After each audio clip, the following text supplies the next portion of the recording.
Yo voy a hacer la presentación. Primero, agradecerle a Juan Manuel Callejas. Es un gusto tenerlo, en nombre de la Asociación de Neurología de Santa Fe, del Servicio de Neurología de Santa Fe, del Hospital Cuyen. También agradecerle a la doctora Guadalupe Bruera, que va a estar como panelista, moderando la mesa. Yo los voy a presentar. Juan Manuel Calleja es neurólogo vascular, es profesor titular de la Universidad Nacional Autónoma de México, jefe de la unidad de stroke del Centro ABC Médico, y es actual presidente de la Asociación de Stroke de México. Y la doctora Guadalupe Bruera es jefa de la unidad de enfermedad cerebrovascular del Hospital Privado de Rosario y miembro del grupo vascular de la Sociedad Neurológica Argentina. Así que un gusto a los dos, Guadalupe, y por supuesto Juan Manuel.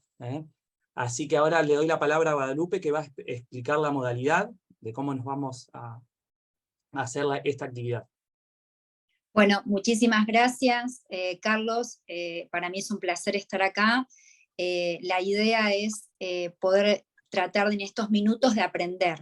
Y como siempre decimos, entre todos, que la construcción del conocimiento es colectiva, no es de manera individual. Un ejemplo claro es la enfermedad cerebrovascular, que muestra día tras día que lo más importante es el trabajo en equipo y esa construcción dinámica del conocimiento.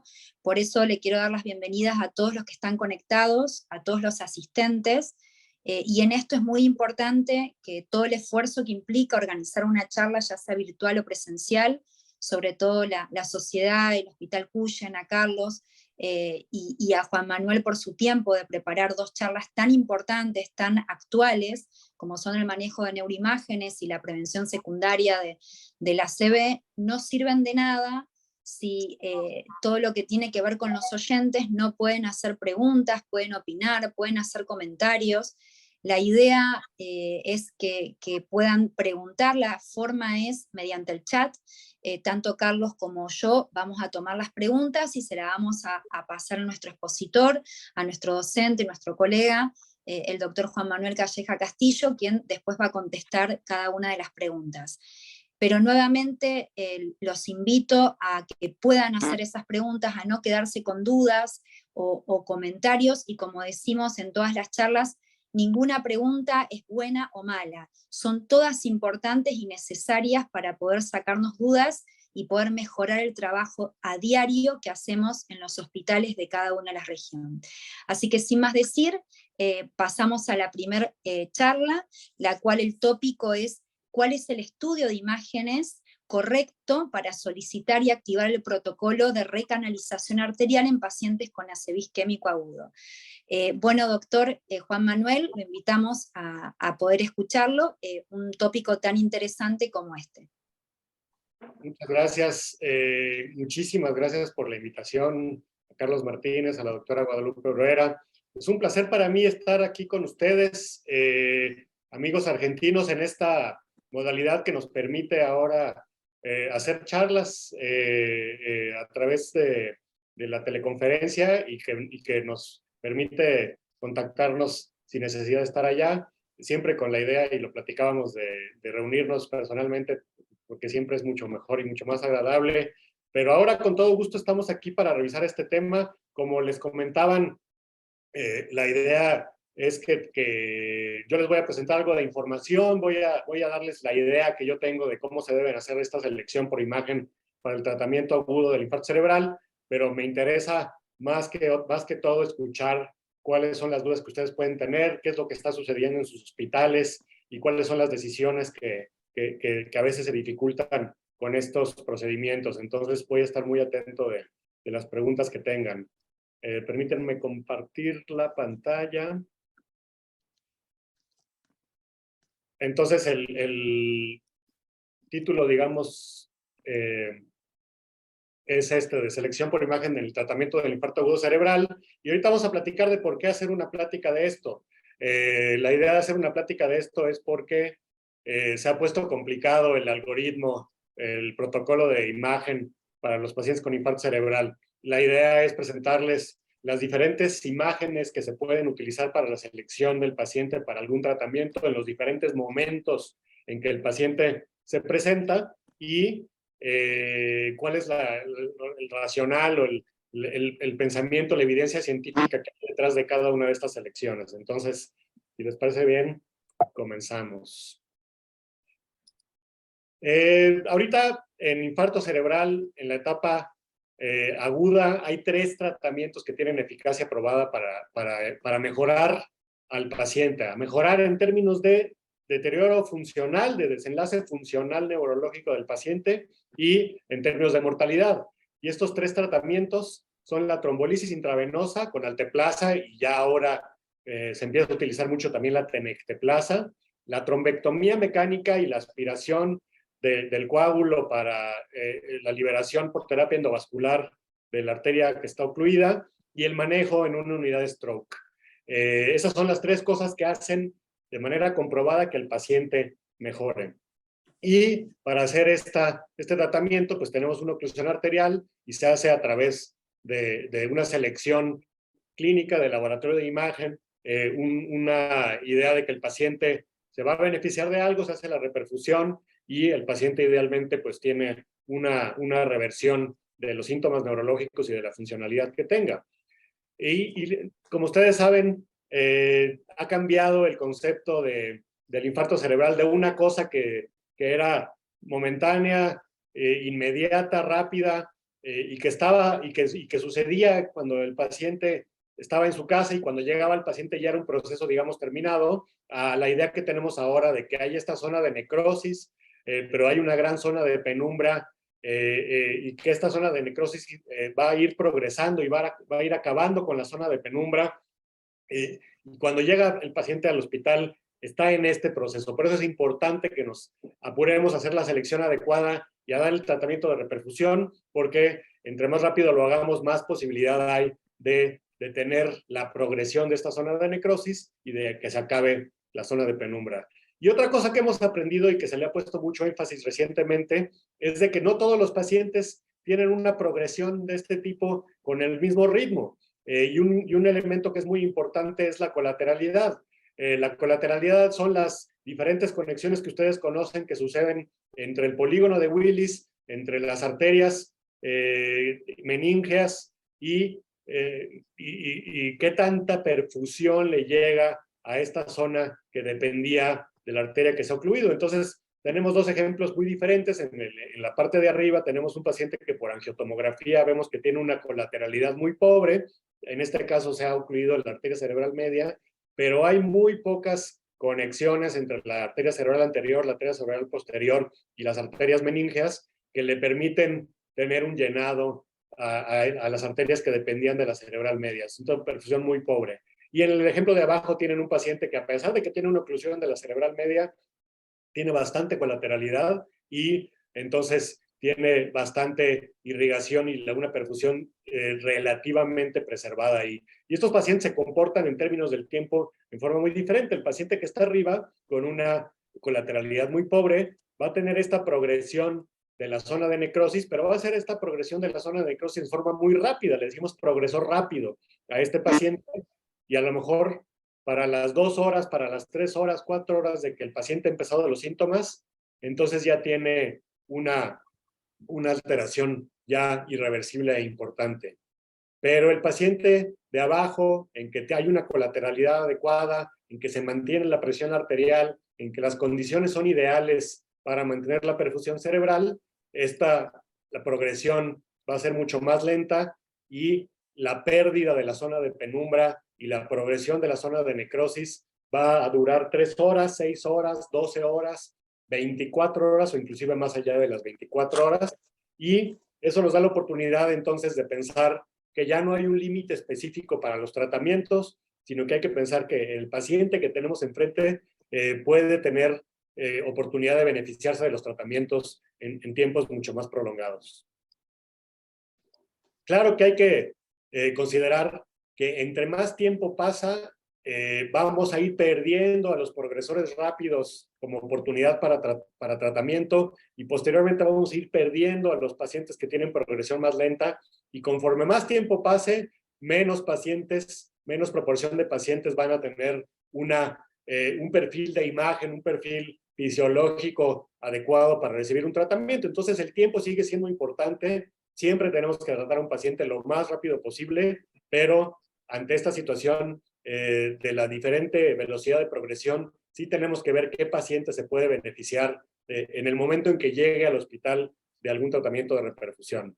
Y entonces nos encontramos con este balance que tenemos que hacer en términos de imagen, en que tenemos que hacer estudios de imagen que nos den la mayor información posible, pero indispensable para tomar una decisión clínica y que lo hagamos en la menor cantidad de tiempo. Entonces lo que hay que hacer son imágenes que nos tomen el menor tiempo posible y que nos den la mayor información clínica posible, porque también sucede que podemos hacerle a un paciente todos los estudios cuando ha llegado el paciente en forma muy temprana y son estudios que no nos van a servir mucho para tomar una decisión clínica. Entonces tenemos que balancear esta cantidad de información que sea relevante y que se lleve a cabo en la menor cantidad de tiempo. Y pensando en esto y pensando en los diferentes estudios, pues consideramos que hay metas en la evaluación por imagen del infarto cerebral agudo. Podemos hacer una selección positiva, la imagen nos puede dar el diagnóstico por imagen más allá del clínico de infarto cerebral, nos puede decir que hay una presencia de oclusión arterial y nos puede decir que hay una zona de necrosis y una zona de penumbra y cuánto hay de cada una y nos puede dar mucha información de esto. Y también puede servir la imagen para una selección negativa en que un paciente que tenga una hemorragia cerebral, pues por supuesto no se va a someter a un tratamiento trombolítico. Si hay otras contraindicaciones para la imagen, si hay una ausencia de una oclusión de gran vaso, pues sabremos que no es candidato a terapia endovascular, o si es un paciente que ha llegado en forma tardía y que ya tiene ausencia de tejido viable. Todo esto nos puede decir la imagen y lo ideal es que nos dé la información que necesitamos para hacer la mejor selección en el momento en que llega el paciente. La tomografía simple es importante. La tomografía simple, como ustedes saben, se puede realizar en unos cuantos minutos y ya hay centros en que el paciente, por ejemplo, llega directamente al tomógrafo y entonces para los 5 o 10 minutos en que llega el paciente al hospital ya podemos tener una tomografía. Nos va a servir para descartar que haya una zona de hemorragia.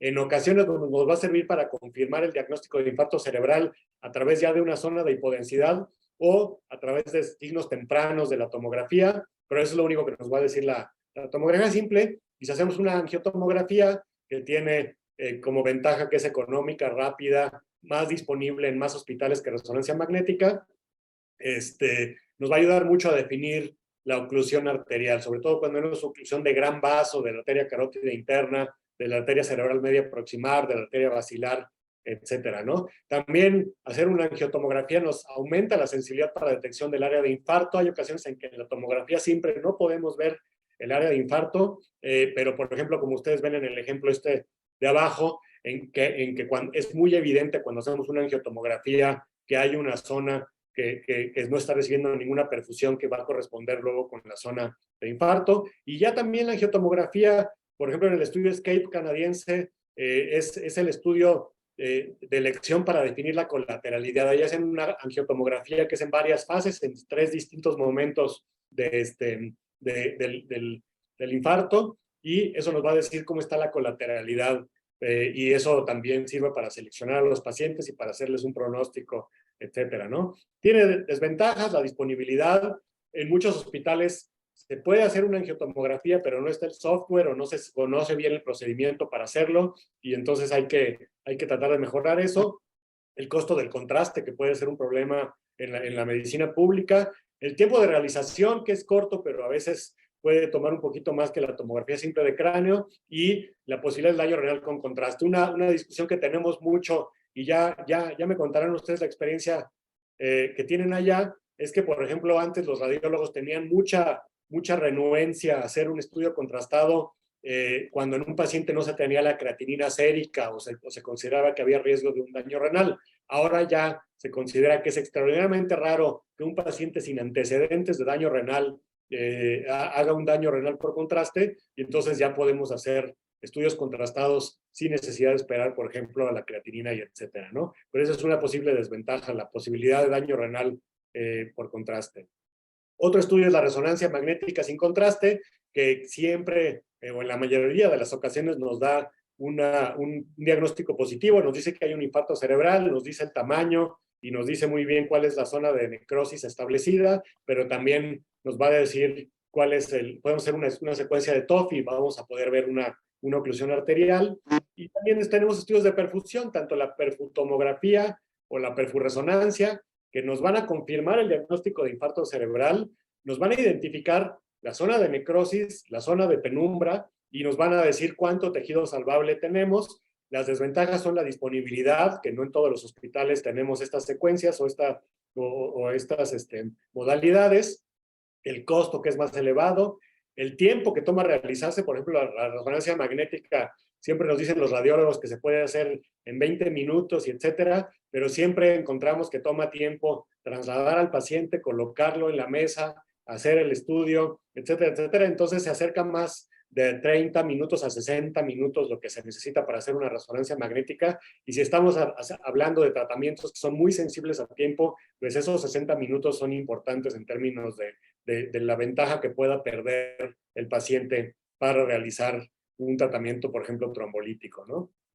Entonces tenemos esas modalidades, y por otro lado tenemos los momentos en que llega el paciente. Es muy importante conocer, identificar y saber cuánto tiempo ha pasado de que el paciente empezó con los síntomas, cuando lo podemos determinar, a que llega al hospital y a que tenemos que tomar las decisiones clínicas. Habrá pacientes que llegan en las primeras 4 horas y media, que llegan en las primeras 6 horas, en las primeras 9 horas, 16, 24 o más allá de 24 horas, o habrá pacientes en que se despertaron con los síntomas de infarto cerebral, como seguramente ustedes lo han visto, y que no podemos determinar el inicio, o pacientes en que se encuentra el paciente con el déficit en la calle o en su casa y no podemos determinar la hora de inicio. Y yo divido a los pacientes en estos diferentes momentos, porque cada uno de estos momentos ahorita en forma un poco confusa tiene sus diferentes posibilidades de tratamiento y tiene sus diferentes modalidades de imagen que nos pueden servir para seleccionar las modalidades de tratamiento. Y ahorita entonces la situación es esta, que en la primera etapa tenemos posibilidades de hacer trombolisis intravenosa o trombectomía mecánica. En otras etapas tenemos posibilidad de hacer trombectomía mecánica hasta las 24 horas o trombolisis intravenosa en tiempo extendido, etcétera, etcétera. Tenemos muchas posibilidades, pero eso nos lleva a tener un algoritmo de imagen que es complicado porque para cada paciente, en cada momento de la evolución, podemos hacer diferentes modalidades de imagen para tomar diferentes decisiones y para llevar al paciente a diferentes tratamientos. Entonces, vamos a ver en cada uno de estos momentos cuál es la idea de llevar al paciente, para qué tratamiento podemos llevarlo, y para llevar a ese tratamiento al paciente, qué modalidades de imagen tenemos que hacer. Si uno se lo aprende por horas y por modalidad de imagen, puede ser un poquito confuso y un poquito difícil inclusive para los neurólogos vasculares. Y lo que yo he aprendido es que es mejor pensar qué tratamiento puede recibir el paciente y qué estudio de imagen necesito hacer para ver si es candidato a ese tratamiento. Entonces partimos de la idea de que este paciente que llega a las 4 horas, a las 6 horas, a las 10 horas, ¿qué tratamiento le podemos ofrecer? Y de ahí vemos qué estudio de imagen debemos hacer para ver si es buen candidato a ese tratamiento. Pero vamos con cada uno de estos momentos. En la etapa 1, que es el paciente que llega en menos de 4 horas y media de que ha empezado los síntomas, y lo estamos evaluando para ver qué tratamiento le damos. ¿Qué opciones de tratamiento tenemos en un paciente que llega en la ventana terapéutica de las primeras 4 horas y media? Podemos hacer trombolisis intravenosa y podemos hacer también trombectomía mecánica. Entonces, ¿qué imagen debemos hacer para saber si un paciente en esta ventana de tiempo se puede someter a estos tratamientos? La tomografía sin contraste y angiotomografía. ¿Y cuáles son las 2 metas que debemos buscar para someter al paciente a estos tratamientos? Primero, descartar la hemorragia cerebral, que en ocasiones puede ser clínicamente indistinguible de un infarto cerebral, y demostrar oclusión arterial. Entonces, ¿qué hacemos en esta etapa, en esta primera etapa del menos de 4 horas y media? Hacemos tomografía no contrastada, que es altamente sensible para demostrar hemorragia intracerebral y hemorragia subaracnoidea, sobre todo en la etapa muy aguda, y también es bastante sensible para hematomas subdurales, epidurales agudos. Hay que tener cuidado, y siempre lo mencionamos, de hematomas subdurales que llevan un poquito más de tiempo, en que la sangre se ve menos hiperdensa y se puede ver bastante similar al parénquima cerebral, porque sería un error grave trombolizar a un paciente que tiene un hematoma subdural subagudo o crónico, en que ya la sangre no se ve tan claramente hiperdensa y no podemos distinguirla muy fácilmente. Pero en términos generales, la tomografía no contrastada es muy buena para descartar hemorragia y la podemos utilizar en la etapa de menos de 4 horas y media para llevar a cabo esta selección. La segunda meta que nos puede hacer un estudio de imagen, una tomografía simple en este momento es confirmar el diagnóstico de infarto cerebral o exclusión. Como ustedes saben muy bien, el paciente que tiene verdaderamente menos de 4 horas y media de evolución generalmente no tiene alteraciones importantes en la tomografía. De hecho, si se observa una zona de hipodensidad muy importante en la tomografía, debemos de pensar de que tal vez ese paciente no lleva en realidad 4 horas y media, a lo mejor hay un problema en la determinación de la hora de inicio de los síntomas, porque si tenemos una imagen ya muy hipodensa, muy establecida, muy extensa, que corresponde con nuestros hallazgos clínicos, pues tal vez el paciente lleva más tiempo. Hay otro tipo de cosas que podemos ver en la tomografía simple de cráneo, por ejemplo, el signo de la arteria cerebral media hiperdensa, que lo que nos va a decir es que probablemente el paciente tenga una oclusión de gran vaso, una oclusión de la cerebral media proximal, y eso puede indicar, no que el paciente no puede trombolizarse, pero que tal vez va a ser buen candidato también a trombectomía mecánica, y lo mismo nos dice el signo del punto insular, en el que la cerebral media tiene un coágulo en su interior, etcétera, ¿no? Yo siempre enfatizo mucho de que el hecho de ver estos signos tempranos que tradicionalmente hemos buscado, la pérdida del listón insular, la hiperdensidad de la cabeza del caudado, la hiperdensidad de la arteria cerebral media, no son exclusión para hacer trombolisis intravenosa con un paciente, solamente nos dicen que posiblemente el paciente sea buen candidato también a terapia endovascular. Lo que podría ser una exclusión, pero no una exclusión absoluta, sino una exclusión relativa, ¿sí? Es una hipodensidad, extensa en más de un tercio del territorio de la arteria cerebral media, o si utilizan la escala de Aspects, un Aspects menor a 7, eso nos habla de que el paciente sí puede ser que tenga un infarto más extenso y que tenga menos beneficio de una trombolisis intravenosa, e inclusive que tenga más riesgo de sangrado, pero no es una exclusión absoluta el hecho de que el paciente tenga estos signos tempranos en la tomografía simple. ¿En qué se basa esta idea de que hay que trombolizar al paciente en las primeras 4 horas y media de evolución y que con una tomografía simple de cráneo es suficiente para trombolizar al paciente en esta ventana? Pues 2 estudios importantes, el estudio NINDS, que se publicó ya hace más de 20 años, en 1995, que fue el primer estudio en demostrar efectividad de la alteplasa para disminuir discapacidad, en que aquel estudio se incluyó pacientes que tenían menos de 3 horas de haber empezado los síntomas y en que todos los pacientes fueron sometidos a tomografía no contrastada para descartar hemorragia. Y los pacientes que cumplían los criterios de inclusión, que no tenían ningún criterio de exclusión y que tenían una tomografía contrastada sin hemorragia, se incluyeron, y en ellos se demostró la efectividad de la alteplasa para la trombolisis intravenosa. Posteriormente, el estudio ECAS-3 extendió la ventana terapéutica hasta 4 horas y media, y estos pacientes igualmente fueron seleccionados solamente con tomografía no contrastada, en que se descartó hemorragia. Ahí sí se incluyó el descartar infarto cerebral mayor al tercio del territorio de la arteria cerebral media, pero basado en este par de estudios, ya desde hace algo de tiempo podemos tomar la decisión de trombolizar a un paciente que cumple los criterios de inclusión y que no tiene criterios de exclusión y que por tomografía simple no tiene hemorragia. Eso es más que suficiente para tomar la decisión de hacer trombolisis intravenosa en este periodo de hasta 4 horas y media. Ahora ya tenemos en muchos hospitales la opción de hacer perfutomografía, de hacer resonancia magnética incluso en esta ventana temprana de 4 horas y media.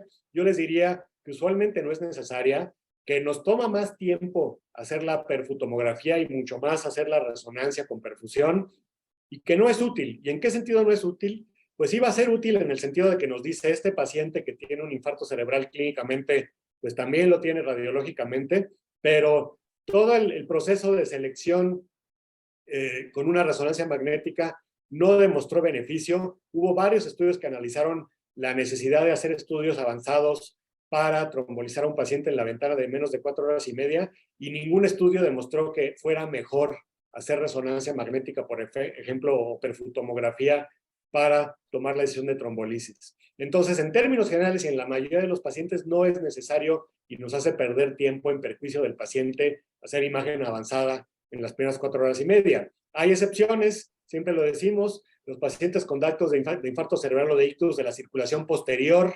La circulación posterior es un problema para los neurólogos vasculares en términos clínicos. El paciente puede llegar con datos muy claros, con diplopia, con hemiparesia, etcétera, de que tiene un infarto cerebral, pero puede llegar, por ejemplo, con un vértigo aislado de inicio súbito, en que puede ser un infarto cerebral lo que le está condicionando esto, pero pueden ser otras razones. A veces nos cuesta más trabajo hacer el diagnóstico claro clínico de infarto cerebral, y a nivel mundial son pacientes que se tardan más en identificarse, que se identifican con menos eficacia y que pasan por alto más cuando tienen problemas de circulación posterior. Entonces, en ese sentido, la resonancia puede ser un arma, o la perfutomografía pueden ser armas para determinar, ok, este paciente sí tiene un infarto cerebral de la circulación posterior y hay que darle un tratamiento, ¿no? O pacientes en que no haya certeza clínica del infarto cerebral, o exista la duda razonable de que está cursando con algún imitador de ictus. Yo siempre pongo el ejemplo de una paciente joven, en 20, 30 años de edad, en que presenta un déficit neurológico, por ejemplo, afasia de inicio súbito, y que no ha tenido antecedentes de migraña y etcétera. Pues podemos hacer dos cosas. Podemos esperarnos y ver si esta afasia pero que tiene antecedentes familiares, entonces podemos pensar que esta afasia es una aura migrañosa, y ver si la paciente se le quita y desarrolla luego la migraña, pero también podemos, si no hay antecedentes y si hay una sospecha importante, llevar a la paciente a resonancia, asegurarnos de que no es un infarto cerebral y de que no tenemos que hacer algo más con esa paciente. Entonces, en esos pacientes en que hay una verdadera duda de que estamos ante un imitador de ictus, puede ser muy relevante la imagen avanzada. Entonces, en la etapa 1, en menos de 4 horas y media, lo que estamos buscando es ver si podemos hacer con el paciente trombolisis intravenosa, y con una tomografía contrastada vemos que hay ausencia de hemorragia, ausencia de hipodensidad extensa, y con eso podemos trombolizar al paciente. También en esta etapa, y lo hacemos, por ejemplo, en mi centro, le podemos hacer angiotomografía a todos los pacientes que llegan con un infarto cerebral en la etapa aguda, y podemos demostrar o descartar una oclusión proximal, y si hay una oclusión proximal, podemos empezar a movernos para llamar al equipo de trombectomía, preparar la sala de angiografía y llevar al paciente también a una trombectomía, dado que, como ustedes conocen, los pacientes con una oclusión de gran vaso suelen no recanalizar con tanta frecuencia cuando hacemos solamente trombolisis intravenosa. Entonces, estos dos estudios, la tomografía simple de cráneo y la angiotomografía, son los ideales para tomar decisiones en esta etapa de 4 horas y media. Posteriormente, en la etapa de 4.5 a 6 horas, hay un poquito de divergencia, porque el paciente puede ser candidato a trombectomía mecánica, y si el paciente es candidato a trombectomía mecánica y en mi hospital tengo trombectomía mecánica disponible, estoy en un horario en que la trombectomía mecánica se puede hacer rápidamente, etcétera, entonces, ¿qué le voy a hacer al paciente? Le voy a hacer un estudio para ver si es candidato a trombectomía mecánica. ¿Y cuál es el mejor estudio para saber si es candidato a trombectomía mecánica en esta etapa? Es la angiotomografía. ¿Cuál es la meta en este momento? Demostrar que hay una oclusión de gran vaso, y si el paciente tiene una oclusión de gran vaso y viene en la ventana de 4.5 a 6 horas de evolución, el paciente puede pasar a sala de angiografía y se debe intentar realizar una trombectomía mecánica en ese paciente. En esta etapa es innecesaria la idea de tomar estudios de perfusión para demostrar tejido viable. ¿Y por qué digo que es innecesaria hacer otros estudios de imagen avanzada o tratar de demostrar tejido viable? Porque todos estos estudios que a partir de ya unos 5 o 6 años tenemos disponibles, que son los estudios angulares que demostraron que la terapia endovascular en la ventana de las primeras 6 horas fue eficaz. En todos estos estudios se realizó solamente angiotomografía para demostrar una oclusión. En algunos sí, por ejemplo, Steve Prime se buscó el mismatch, etcétera, pero en la mayoría de los estudios lo único que se buscaba era buscar la oclusión, y si había una oclusión se realizaba el rescate vascular y se demostró eficacia del rescate vascular en las primeras 6 horas. Inclusive en la guía 2019 de la American Heart Association queda bastante claro que un paciente en las primeras 6 horas de evolución que tiene un infarto cerebral, que tiene una oclusión arterial de la cerebral media, de la arteria carótida interna, puede someterse a trombectomía sin necesidad de hacer estudios de perfusión. Lo importante es que hay una arteria cerrada, que estamos en las primeras 6 horas de evolución y se puede pasar a abrir esa arteria, y esto se ha demostrado que tiene un beneficio clínico sobre el paciente. Esa es la primera opción y lo que tiene que buscar un hospital realizar en los pacientes que tienen las primeras 6 horas. Entonces, vamos a buscar hacer una trombectomía, vamos a hacer una tomografía simple de cráneo y una angiotomografía, y si hay ausencia de hemorragia, ausencia de hipodensidad extensa, y si hay una oclusión proximal, el paciente puede pasar inmediatamente a la sala de angiografía y se puede realizar un cateterismo para realizar un rescate vascular. Por otro lado, si en mi hospital no cuento con terapia endovascular o en el horario en que llega el paciente no cuento con terapia endovascular, o pienso que el paciente se va a tardar demasiado en llegar a terapia endovascular, como sucede en nuestros hospitales, a veces el paciente tiene que pasar 4 o 6 horas en que se organiza todo lo que se hace en términos de terapia endovascular. Entonces, tengo que ver si ese paciente que está entre 4.5 horas y 9 horas de evolución es candidato a trombolisis. Aquí hay 2 situaciones un poquito diferentes. La trombolisis en un infarto del despertar, en que el paciente se ha despertado de la cama y no podemos saber en qué momento tuvo su infarto cerebral. No sabemos si fue a las 10 de la noche en que el paciente se fue a dormir o a las 6 de la mañana en que el paciente estaba a punto de despertar, y entonces el paciente tiene un infarto que se denomina wake up o un infarto del despertar. Otra situación es que el paciente llegue ya en ventana extendida, en que conocemos el inicio de los síntomas y ese inicio ha sido entre 4.5 y 9 horas de evolución al momento en que tenemos al paciente en el hospital. ¿Qué estudios vamos a hacer en estos pacientes? Vamos a hacer tomografía o resonancia, perfutaco, perfurresonancia. ¿Cuál es la meta? Demostrar tejido salvable. Y les voy a platicar las 2 situaciones en forma un poquito independiente, porque vienen en forma independiente. Uno es la trombolisis del despertar.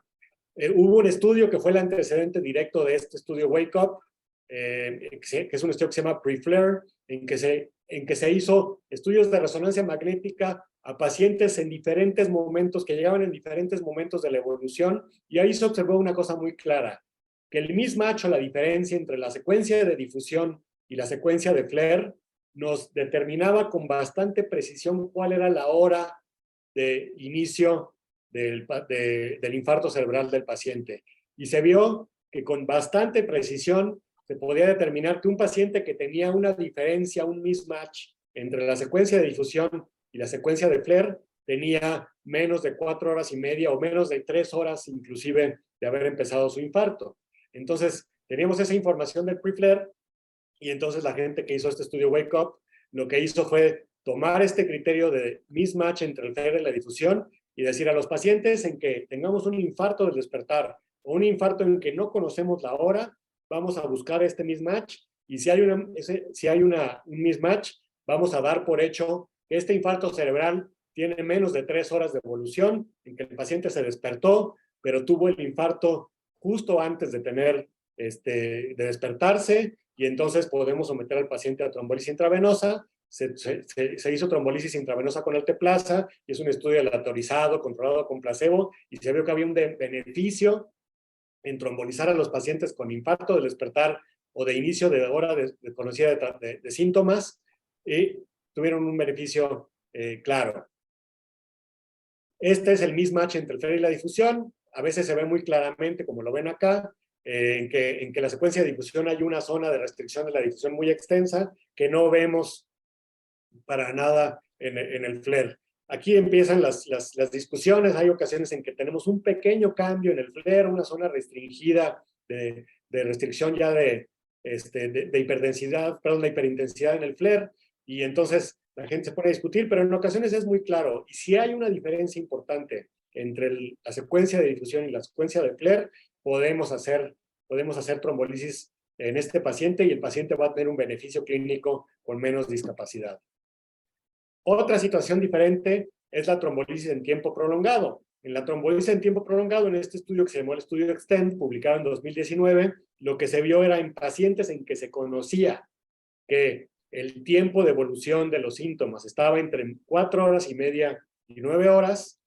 Se le hizo a los pacientes estudios de imagen avanzada, pacientes mayores de 18 años con infarto cerebral en las primeras 9 horas, con una puntuación en la escala de NIH entre 4 y 26, y con estas características de la imagen. Básicamente, un núcleo necrótico de menos de 70 mililitros, aquí hay un error, es menos de 70 mililitros, con una penumbra extensa, con una relación entre la penumbra y el núcleo necrótico mayor a 1.2 y con una penumbra una diferencia de más de 10 mililitros entre el volumen de penumbra y el volumen de necrosis. Entonces, en estos pacientes que tienen un perfil adecuado de imagen, es decir, que tienen una zona de penumbra suficientemente extensa y suficientemente mayor que la zona de necrosis, se les dio trombolisis intravenosa con alteplasa y se encontró también un beneficio clínico en la escala de Rankin a 3 meses, con una recanalización menor, con una diferencia de hemorragia no mayor que los estudios previos, y entonces esto nos lleva a pensar que los pacientes en que no se puede realizar terapia endovascular, que están entre las 4.5 y las 9 horas de evolución, se puede someter con este buen perfil de imagen a trombolisis intravenosa.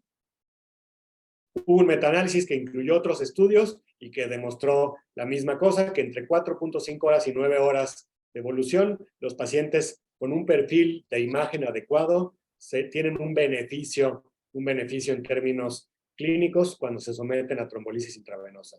Entonces, eso nos lleva a concluir que en esta etapa en que el paciente está entre 4.5 y 9 horas de haber empezado los síntomas, en que no se puede realizar la terapia endovascular o que el paciente no es candidato a terapia endovascular, podemos realizar mismatch de Flair difusión en los pacientes de Wake Up o perfutaco, perforresonancia en los pacientes de trombolisis en periodo prolongado, y el paciente se va a beneficiar de trombolisis intravenosa con estos criterios de selección.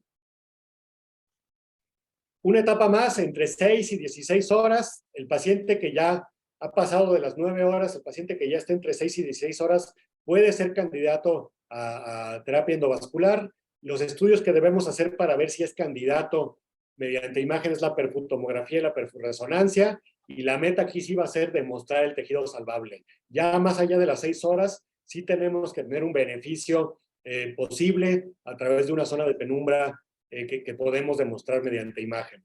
Y esto se basa en el estudio Diffuse 3, en que vio pacientes que llegaban con déficit que había iniciado entre 6 y 16 horas previas, y se incluyó tanto tomografía como resonancia magnética que demostraban un volumen de necrosis menor a 70 entre la penumbra y la necrosis mayor a 1.8, una zona de penumbra mínima de 15 mililitros y una oclusión, por supuesto, proximal de la arteria cerebral media y la arteria carótida.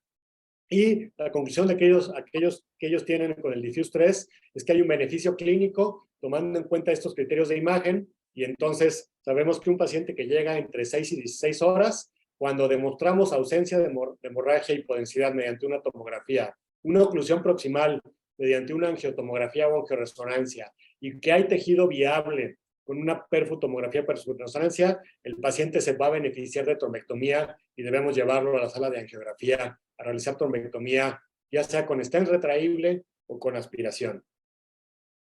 Todavía más allá, entre 16 y 24 horas, ¿qué podemos hacer con los pacientes? Podemos hacer terapia endovascular. ¿Qué tenemos que hacer de estudios para demostrar el beneficio, perfutomografía o perfurresonancia? ¿Y cuál debe ser la meta de los estudios de imagen? Demostrar tejido salvable. ¿Y en qué nos basamos para esto, para esta decisión? En el estudio DON, que incluyó pacientes entre 6 y 24 horas de haber empezado síntomas, incluyó estos pacientes con estos criterios de de inclusión y exclusión, y los criterios de DON de imagen son famosamente complicados. Para incluir a un paciente para trombectomía en esta etapa hasta 24 horas, tiene que haber una tomografía o resonancia que demuestre que menos de un tercio del territorio de la cerebral media está afectado, que hay una oclusión proximal de la arteria carótida interna o de la cerebral media, y que hay un tejido salvable demostrable. Pero el tejido salvable es complejo. Se habla de un infarto entre 0 y 20 cc en un paciente que tiene un NIH mayor a 10, en edades mayores a 80, o un infarto de 0 a 30 cc con NIH mayor a 10 en menores de 80, o un infarto de 30 a 50 cc con NIH mayor a 20 en edades menores de 80. Esto es bastante complicado de recordar, inclusive nosotros tenemos estos criterios ahí a la mano, y cuando tenemos un paciente enfrente vemos cuál es el volumen del infarto, cuál es el NIH del paciente y cuál es la edad, para ver si mediante estos criterios de DON podemos incluirlos. Vale la pena mencionar que estos criterios son excesivamente selectivos. Inclusive Raúl Nogueira, que hizo el DON, considera que fueron muy selectivos ellos para esto, pero ahorita ya se está en vías de hacer diferentes estudios que traten de demostrar más pacientes que se puedan beneficiar en esta etapa de tratamiento. Pero ahorita hasta el momento, y la evidencia científica nos dice que estos son los criterios de imagen que hay que tener, que son, como les digo, muy, muy complejos. Entonces, en un paciente que ya no tiene criterio de Diffuse 3, más allá de las 16 horas y hasta las 24 horas, vamos a buscar hacer trombectomía, y lo que vamos a necesitar hacer es una tomografía contrastada, una angiotomografía y una perfutomografía que nos demuestre todas estas características, y con estos criterios de selección de imagen tremendamente selectivos. Entonces volvemos a este algoritmo que yo les demostraba en las primeras diapositivas, en que es complicado, hay diferentes momentos, diferentes posibilidades de tratamiento para cada paciente según el momento en el que llega, y pensando en las posibilidades de tratamiento podemos hacer diferentes estudios para determinar si el paciente es candidato a ese tipo de tratamiento. Pero yo siempre termino esta plática con una buena noticia. A principios de este año surge este estudio, que es un estudio que comparó desde el punto de vista observacional pacientes que se sometieron a trombectomía y que se seleccionaron solamente con criterio de tomografía simple de cráneo, un criterio muy sencillo, básicamente un aspects de menos de 6, era un criterio de exclusión para tratamiento, es decir, un infarto cerebral extenso establecido, era un criterio de exclusión a tratamiento en tomografía simple. Y se comparó ese grupo en pacientes en que se les hizo todo esto, la perfutomografía, la perfurresonancia, todos estos criterios clínicos de los que yo les he hablado, y comparó a los dos pacientes, y lo que detecta este estudio, que es todavía observacional, es que a los pacientes les fue igual cuando se seleccionaron a tratamiento solamente con tomografía simple que cuando se hizo la imagen avanzada, la perfurresonancia, la perfutac, etcétera, etcétera. Entonces, ojalá, y basado en nuevos estudios y basado en estudios aleatorizados, prospectivos, etcétera, se demuestre esto, y ojalá para la próxima vez que ustedes me hagan el honor de invitarme a darles una plática, nuestro algoritmo de tratamiento sea así, en que tenemos un paciente con infarto cerebral que llega entre las 0 y las 24 horas de evolución, o más allá posiblemente, y que al paciente solo tengamos que hacerle tomografía simple de cráneo para descartar un infarto extenso establecido, y una angiotomografía para demostrar una oclusión, y que de acuerdo en estos dos simples estudios podamos hacer al paciente trombolisis intravenosa y o terapia endovascular, y entonces se vuelva mucho más sencilla la decisión, y sobre todo se vuelva mucho más sencilla y más rápida el protocolo de imagen. Ahorita los neurólogos vasculares estamos muy socorridos porque el protocolo de imagen es tan diferente y tan complicado en los diferentes momentos, que quién se va a estar acordando de todo eso, y entonces nos llaman y nosotros vemos cuál es el momento en que tiene el paciente la posibilidad de tener cuál tratamiento, y etcétera. Pero ojalá, aunque nos necesiten menos a los neurólogos vasculares, pronto tengamos un algoritmo de evaluación y de tratamiento mucho más sencillo como este. Entonces, como conclusión de esta primera plática, cada vez contamos con más tratamientos, cada vez conocemos mejor los criterios de selección, vamos viendo qué paciente se va a beneficiar de cuál tratamiento y en qué momento. La imagen es vital para elegir el tratamiento, pero siempre hay que balancear la información que nos da la imagen con el tiempo que toma hacer esa imagen. Hay que basarse en evidencia, no en opiniones o en tradiciones. Hay centros en donde, por ejemplo, se hace resonancia magnética a todos los pacientes, aunque tome mucho tiempo, porque siempre se ha hecho. Entonces hay que basarse en los estudios dentro de lo posible para tomar estas decisiones. Hay que simplificar lo más posible nuestros protocolos de imagen para llevar al paciente lo más pronto posible al tratamiento más adecuado, y hay que tratar de buscar más pacientes a los que podamos tratar. Yo creo que ha cambiado el perfil de los pacientes con infarto cerebral y hemos visto muchos pacientes beneficiados con estos tratamientos. Entonces debemos tratar de beneficiar a la mayor cantidad de pacientes que podamos, tratándolos más rápido, tratándolos en forma más eficaz y con mejor selección de pacientes. Esa es la plática que yo les quería dar. Es un poquito compleja porque es un poquito complejo ahorita el algoritmo de nuestro tratamiento, pero sobre todo me interesa saber ustedes cuál es la experiencia que tienen y cuáles son las dudas y en qué les puedo ayudar para tomar decisiones mejores en sus centros con estos pacientes en términos de selección de imagen. Si quieren, quito la presentación para ver si tienen alguna duda, con todo gusto. Bueno, doctor, excelente la charla, la verdad que muy buena, muy claro. Hay algunas preguntas que voy a transmitirle de la audiencia. Por una cuestión de respeto a los que ya hicieron, voy a primero transmitir las preguntas que surgieron y después otras algunos comentarios de un poco cómo en nuestra región se trabaja y algunas cuestiones que usted dijo muy interesante para poder desarrollar un poquito más. Uno de los colegas, el doctor Jesús Manuel, nos pregunta qué software específico se necesita para el cálculo del volumen y el core por perfusión, o sea, qué software necesitan para angiotomo o angiorezo para poder sacarlo. Bueno, hay una gran discusión ahorita respecto de eso. El software que se utilizó en los ensayos clínicos que yo les demostré, tanto en el Diffuse como en el DON3, fue el software Rapid, que es un software que nos demuestra muy bien y en forma muy, muy veloz la diferencia, la zona de necrosis, la zona de penumbra, etcétera. Tiene muchas ventajas. Se realizan las imágenes y se suben al servidor de Rapid, y en el teléfono o en el iPad que tengamos a la mano nos muestra una imagen del paciente, la zona de necrosis, la zona de penumbra y el cálculo de las proporciones, de los volúmenes, etcétera. Entonces es un software muy, muy adecuado. Hay otros softwares. Se habla mucho de que no necesariamente uno tiene que tener Rapid. Hay uno Brainomics, hay otro BCA que utilizan mucho en Estados Unidos, si mal no recuerdo. Y son muy, muy buenos, muy útiles, automatizados, tienen sus ventajas y sus desventajas. Por ejemplo, se considera que el Rapid hasta cierto punto sobreestima un poquito el volumen de necrosis y se ha estudiado muy bien cada uno qué ventajas y qué desventajas tienen. Entonces es muy bueno tenerlos, sobre todo por la velocidad con que se procesan las imágenes. Si uno no tiene, yo le preguntaba a Gilberto González, que era por aquel entonces, cuando yo platiqué con él, el jefe de neuroradiología del Mass General, que qué software utilizaban ellos ahí, y me dijo, no utilizamos ningún software. En la estación de trabajo de los resonadores y de los tomógrafos, en ocasiones puede haber la posibilidad de hacer estos cálculos. Toma un poquito más de tiempo, que es la desventaja, pero si no tienen un software específico en su hospital, se puede buscar con la estación de trabajo que ustedes tienen hacer estos cálculos, y también se pueden tomar decisiones con eso. Entonces lo ideal es tenerlo. Da muchas comodidades, pero no es indispensable, yo diría.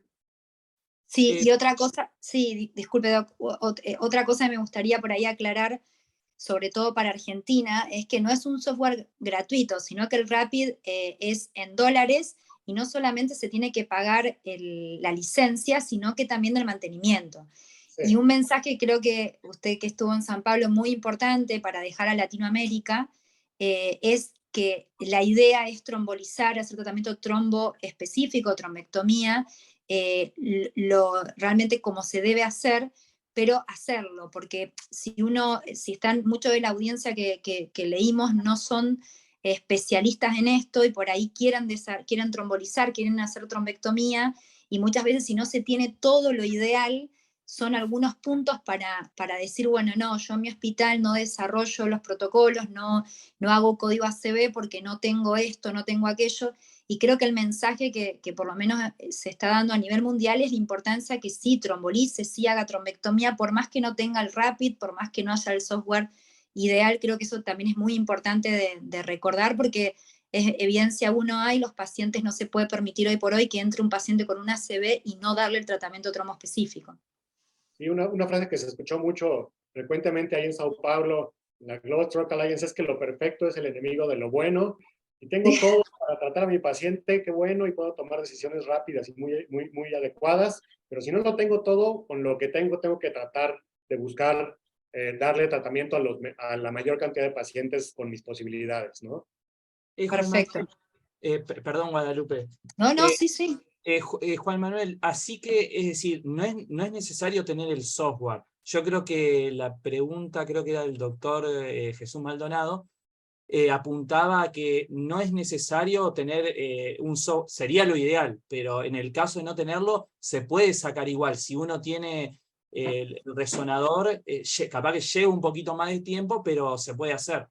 Finalmente se puede hacer, solamente hay que tener el software, etcétera, pero la mayoría de los tomógrafos y resonadores, digamos, modernos, lo pueden realizar. Y entonces está perfectamente bien tomar una decisión con eso.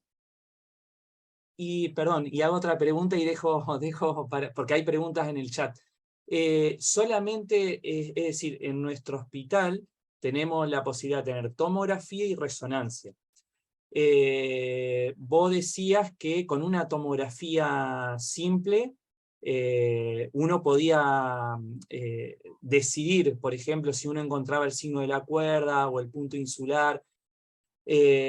Nosotros lo que hacemos tomografía y angiotac en el mismo momento, pero en el caso de no tenerla con una tomografía simple, alcanza. Ese sería también el concepto. Sí. Para trombolisis intravenosa, lo único indispensable es una tomografía simple que demuestre que no hay hemorragia cerebral y que no hay un hematoma subdural, y con eso se puede trombolizar al paciente. Si en nuestro centro tenemos terapia endovascular, podemos hacer angiotomografía en forma concurrente. Una estrategia que se llama CT for All, porque Angio CT for All para considerar en terapia endovascular. Pero, por ejemplo, si yo no tengo terapia endovascular o estoy en un horario del hospital en que no hay terapia endovascular, con una tomografía simple me llevo al paciente a urgencias y le hago trombolisis intravenosa, que es lo mejor que le puedo ofrecer en ese momento. Bien, Doc, dos preguntas más. Uno de los colegas de la audiencia pregunta si existe un software para infarto venoso. Los mismos softwares que tanto el Rapid como el Raynomics, etcétera, están desarrollando módulos para ver venas y para ver infartos y para ver hemorragias, para calcular volumen, etcétera. Entonces no es que haya softwares específicos, pero hay módulos específicos para ver otras modalidades. Todavía, hasta donde sé y hasta donde yo platiqué con la gente que se dedica a esto, están en validación, en investigación, etcétera, pero son los mismos software que están desarrollando módulos para diferentes cosas. Perfecto, muchísimas gracias. Y la última pregunta, así por cuestión de tiempo, yo no hago las mías y le doy tiempo así, pasamos a la segunda charla, es si para un infarto lacunar es el mismo tiempo para trombolisis. Esa es la pregunta de otro de las personas de la audiencia. Es muy importante, desde el estudio en INDS y en análisis de grupo de aquellos estudios, y etcétera, una cosa que nos quedó muy claro es que la etiología o la causa del infarto cerebral no hace diferencia para la decisión de trombolisis.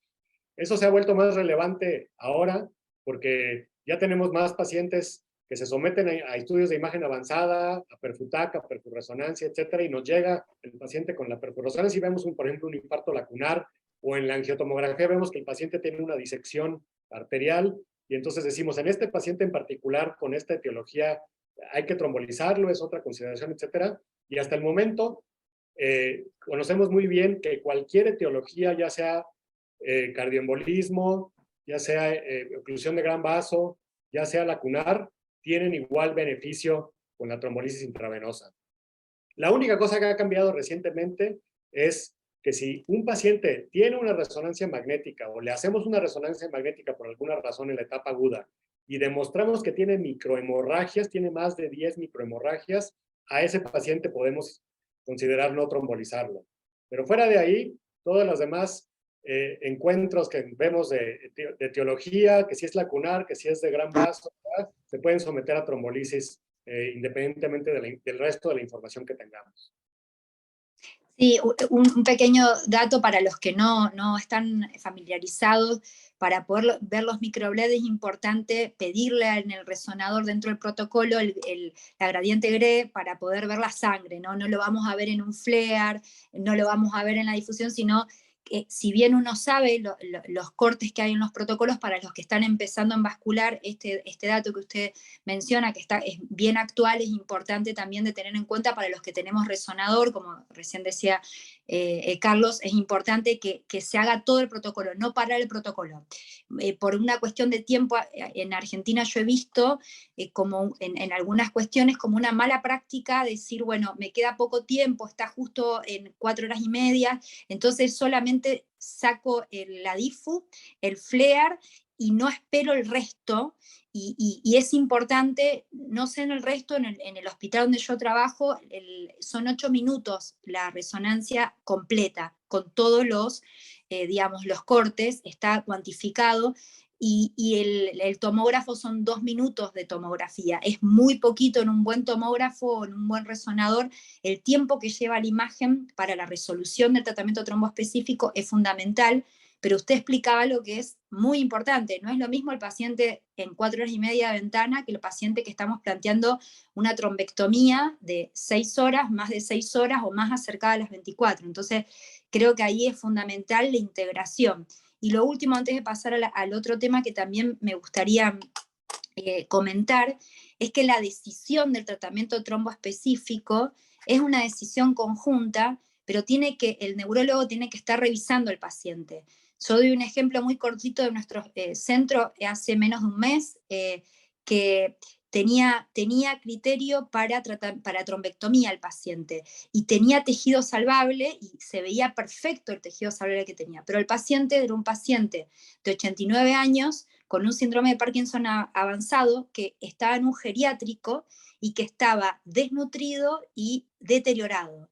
Entonces, cuando viene el neurointervencionismo, el que hace el neurointervencionismo, dice, no, pero el paciente hay que entrarlo, y digo, pará, le digo, me dice, no, porque de imágenes me pasaron la imagen. Sí, la imagen es buenísima, pero el paciente no es aplicable. Entonces, tampoco sirve tener un excelente software y una excelente resonancia si uno no integra al paciente.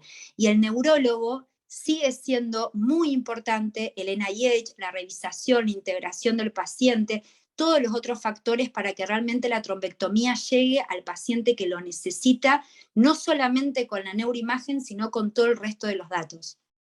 Claro, eso es importantísimo de comentar.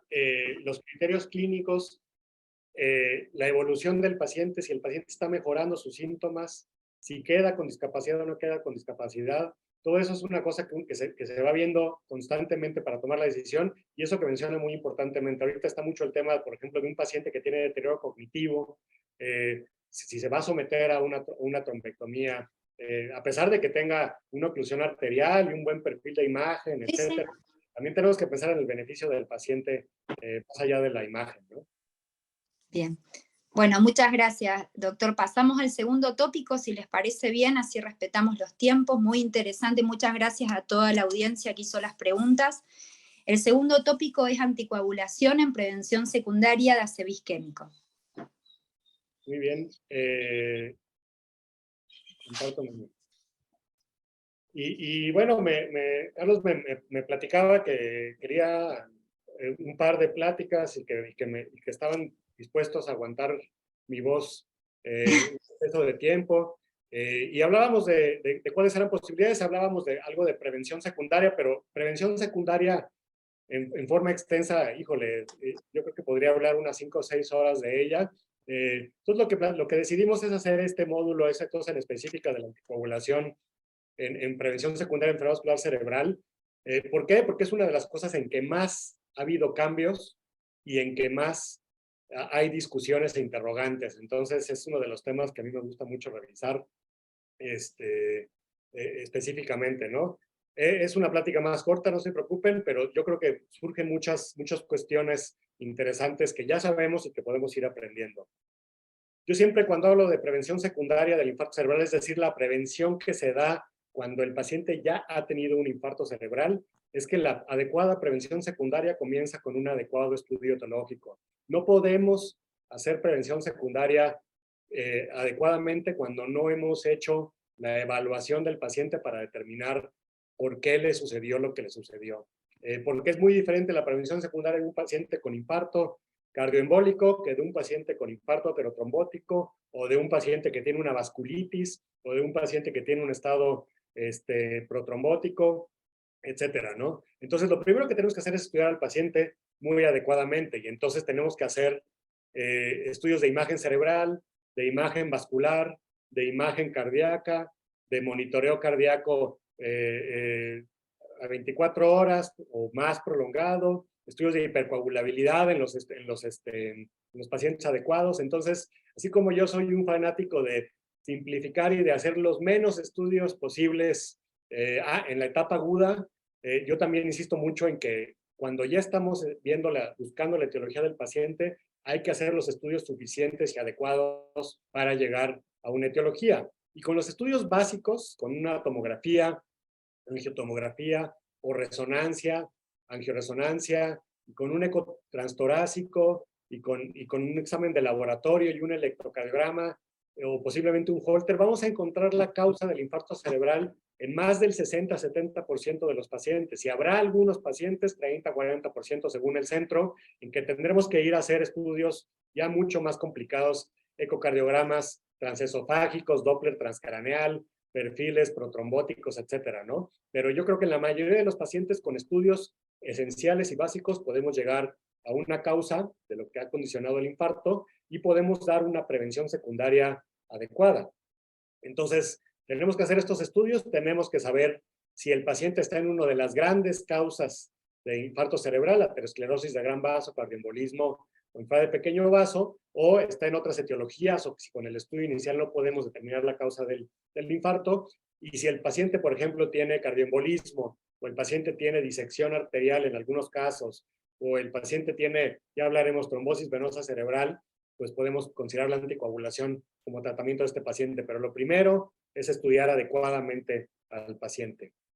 Y ya en términos de anticoagulantes, ustedes saben que los anticoagulantes son medicamentos que actúan sobre la cadena, sobre la cascada de la coagulación a diferentes niveles, algunos sobre más factores de la coagulación, otros son más selectivos sobre factores de la coagulación específicos, pero aquí es donde actúan los anticoagulantes. Y tenemos dos variedades principalmente de anticoagulantes, los antagonistas de la vitamina K, que es la cenocumarina, que es la que tenemos en México, la warfarina, que es la que siempre se ha utilizado en Estados Unidos.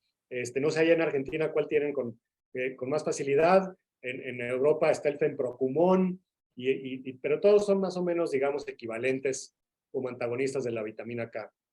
Y están las heparinas no fraccionadas y las heparinas de bajo peso molecular, que también podemos utilizar. Y recientemente, o más recientemente, tenemos los nuevos anticoagulantes, que ya no les decimos nuevos anticoagulantes porque ya no son tan nuevos, les decimos anticoagulantes directos, en que hay acción directa sobre la trombina o sobre el factor 10, y que son el dabigatran, el apixaban, el rivaroxaban, el edoxaban, etcétera, ¿no? Que ya tenemos bastante experiencia con ellos. Empezamos con la enfermedad aterosclerosa de gran vaso, y en términos generales, lo que aprendimos a través de estudios como el SPIRIT, el WARS, el WASID, que se realizaron en finales de los 90 y en los años 2000, es que había que cambiar la postura. La anticoagulación era un tratamiento usual para el infarto cerebral agudo inclusive, y había por ahí un chiste en que el escudo del Mass General, ustedes lo deben de conocer, y decía MGH, significaba Must Give Heparin, pero además, posteriormente estos estudios, pues ya cambió a Must Not Give Heparin. Básicamente, se detuvo el uso basado en estos estudios de anticoagulantes como tratamiento agudo, y también se detuvo el uso de de anticoagulantes como prevención secundaria en pacientes que tenían enfermedad aterosclerosa, ya sea de gran vaso o enfermedad lacunar. Aquí se demostró que los anticoagulantes no eran mejores que los antiplaquetarios y había un exceso de hemorragias. Todos estos estudios se realizaron con antagonistas de la vitamina K y ahorita empieza a haber la idea de que los anticoagulantes directos pueden comportarse diferente, pero hasta el momento y con los estudios que tenemos, en términos generales, la postura es no anticoagular a pacientes para prevención secundaria de un infarto por aterosclerosis. Pero como dice la película de James Bond, nunca digas nunca jamás. En el 2019 viene este estudio interesante que es el estudio COMPASS, y el estudio COMPASS es un estudio que hemos leído con cuidado los neurólogos vasculares porque es por demás interesante. El estudio COMPASS lo que hizo fue comparar la combinación de rivaroxaban en dosis baja, 2.5 miligramos 2 veces al día, contra la combinación de rivaroxaban 5 miligramos 2 veces al día, y el rivaroxaban 2.5 miligramos 2 veces al día estaba combinado con aspirina. Entonces hay 3 grupos, rivaroxaban y aspirina, rivaroxaban solo y aspirina sola. Se incluyeron pacientes con alto riesgo, con aterosclerosis, etcétera. Pero una cosa importante que considerar es que se excluyeron pacientes que habían tenido un infarto cerebral en los 3 meses previos. Entonces, este no es un estudio propiamente de prevención secundaria del infarto cerebral, es un estudio de prevención secundaria de enfermedad cardiovascular por aterosclerosis. Pero fue un estudio muy interesante, hubo una reducción del 42% en particular en infarto cerebral, sin un aumento significativo de hemorragias.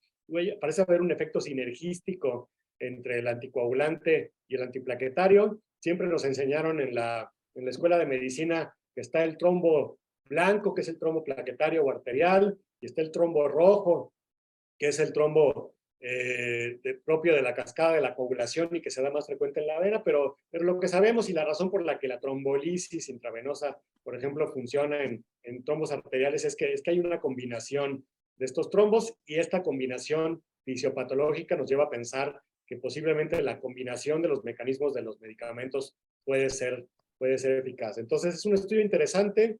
Como les decía yo, no es un estudio propiamente de prevención secundaria porque los pacientes se excluían cuando tienen un infarto cerebral reciente en los 3 meses previos, pero estamos esperando ya una gran serie, un gran número de estudios que vienen analizando estas combinaciones de los anticoagulantes directos con antiplaquetarios en pacientes que tienen infarto cerebral por aterosclerosis coronaria. Ya veremos qué sucede con esto.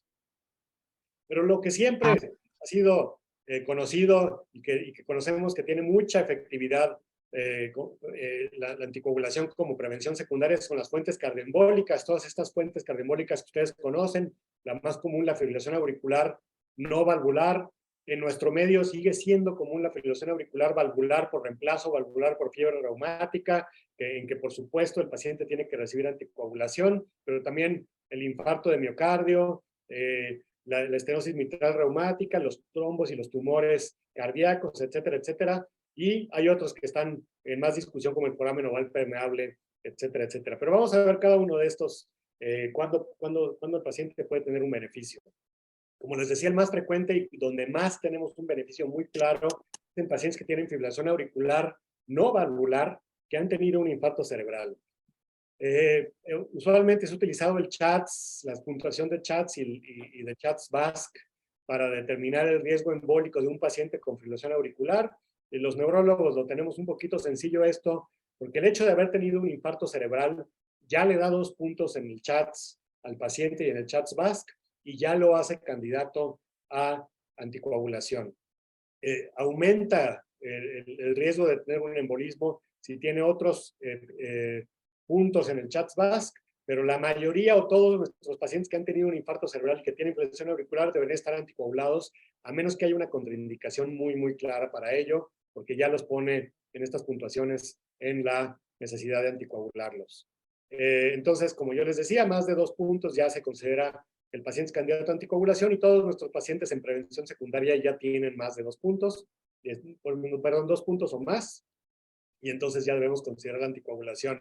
Y además, desgraciadamente, La fibrilación auricular, como ustedes conocen, está infradiagnosticada, está detectada en pocos pacientes que la tienen y muchos pacientes que tienen fibrilación auricular detectada no reciben anticoagulante. Entonces, aquí en México por lo menos tenemos verdaderas campañas para que los cardiólogos y los neurólogos detecten, y los internistas detecten fibrilación auricular y si detectan fibrilación auricular, que anticoagulen al paciente si lo requiere.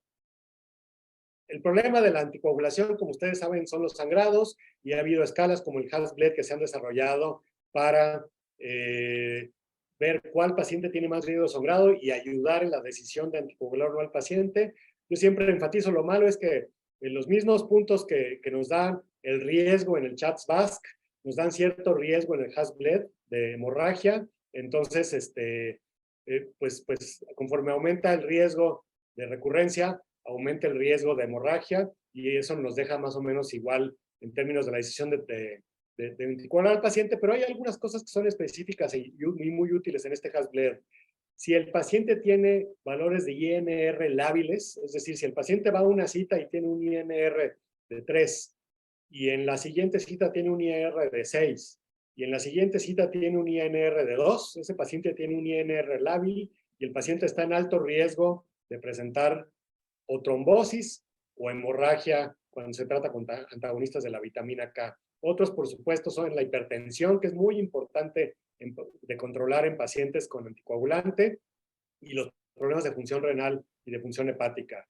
Pero esos tres factores son relevantes y pueden ser una buena razón para cambiar el paciente de un antagonista de la vitamina K a uno de los anticoagulantes directos, por ejemplo, que conocemos que tiene menos riesgo de sangrado. Pero entonces tomamos en cuenta esta escala, tomamos en cuenta el CHA2-VASc, tomamos en cuenta el riesgo de recurrencia y el riesgo de hemorragia y buscamos cuál es el mejor tratamiento para ese paciente, pero sí, la idea es tratar a la mayor cantidad de pacientes con anticoagulación.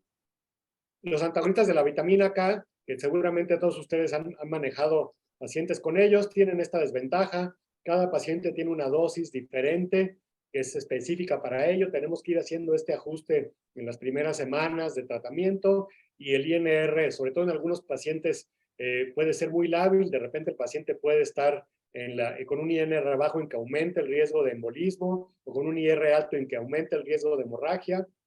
Y hay pacientes que verdaderamente están saltando del rango terapéutico al rango de riesgo de hemorragia, al rango de riesgo de embolismo, y tenemos hasta este parámetro del tiempo en rango terapéutico en que vemos, y muchas veces vemos que pacientes solamente pasan el 30, el 40, el 50% de su tiempo en un rango terapéutico adecuado. En esos pacientes es verdaderamente complicado el manejo con antagonistas de la vitamina K, y entonces se nos complicaba mucho la situación de tener al paciente en los rangos muy adecuados. El uso de los antagonistas de la vitamina K viene de todos estos estudios históricos que se realizaron. Los antagonistas de la vitamina K fueron en su momento el tratamiento más eficaz de prevención secundaria para cualquier etiología de infarto cerebral, y vuelvo a enfatizar que es muy importante que si ustedes tienen un paciente con fibrilación auricular que ha tenido un infarto cerebral o una isquemia cerebral transitoria, hay que buscar anticoagular al paciente. Si tenemos antagonistas de la vitamina K y es la única opción que tenemos, con eso. Y hay que hacer el trabajo de ir ajustando niveles, ajustando dosis, ajustando tiempos de coagulación para que el paciente esté en el rango adecuado. ¿Cuál es la experiencia que tenemos con esto? Que hay que individualizar la dosis de acuerdo a la respuesta del paciente junto con los INRs. Yo, en términos generales, evito dar las dosis de carga que se dan en otro tipo de padecimientos. Yo le doy al paciente, por ejemplo, 4 miligramos, que es una tableta de acenocumarina en varios días, pero evito el darle 8 miligramos el primer día o los primeros 2 días, etcétera, porque eso me da la impresión que se relaciona con más riesgo hemorrágico en pacientes neurológicos, y no ofrece una protección más rápida.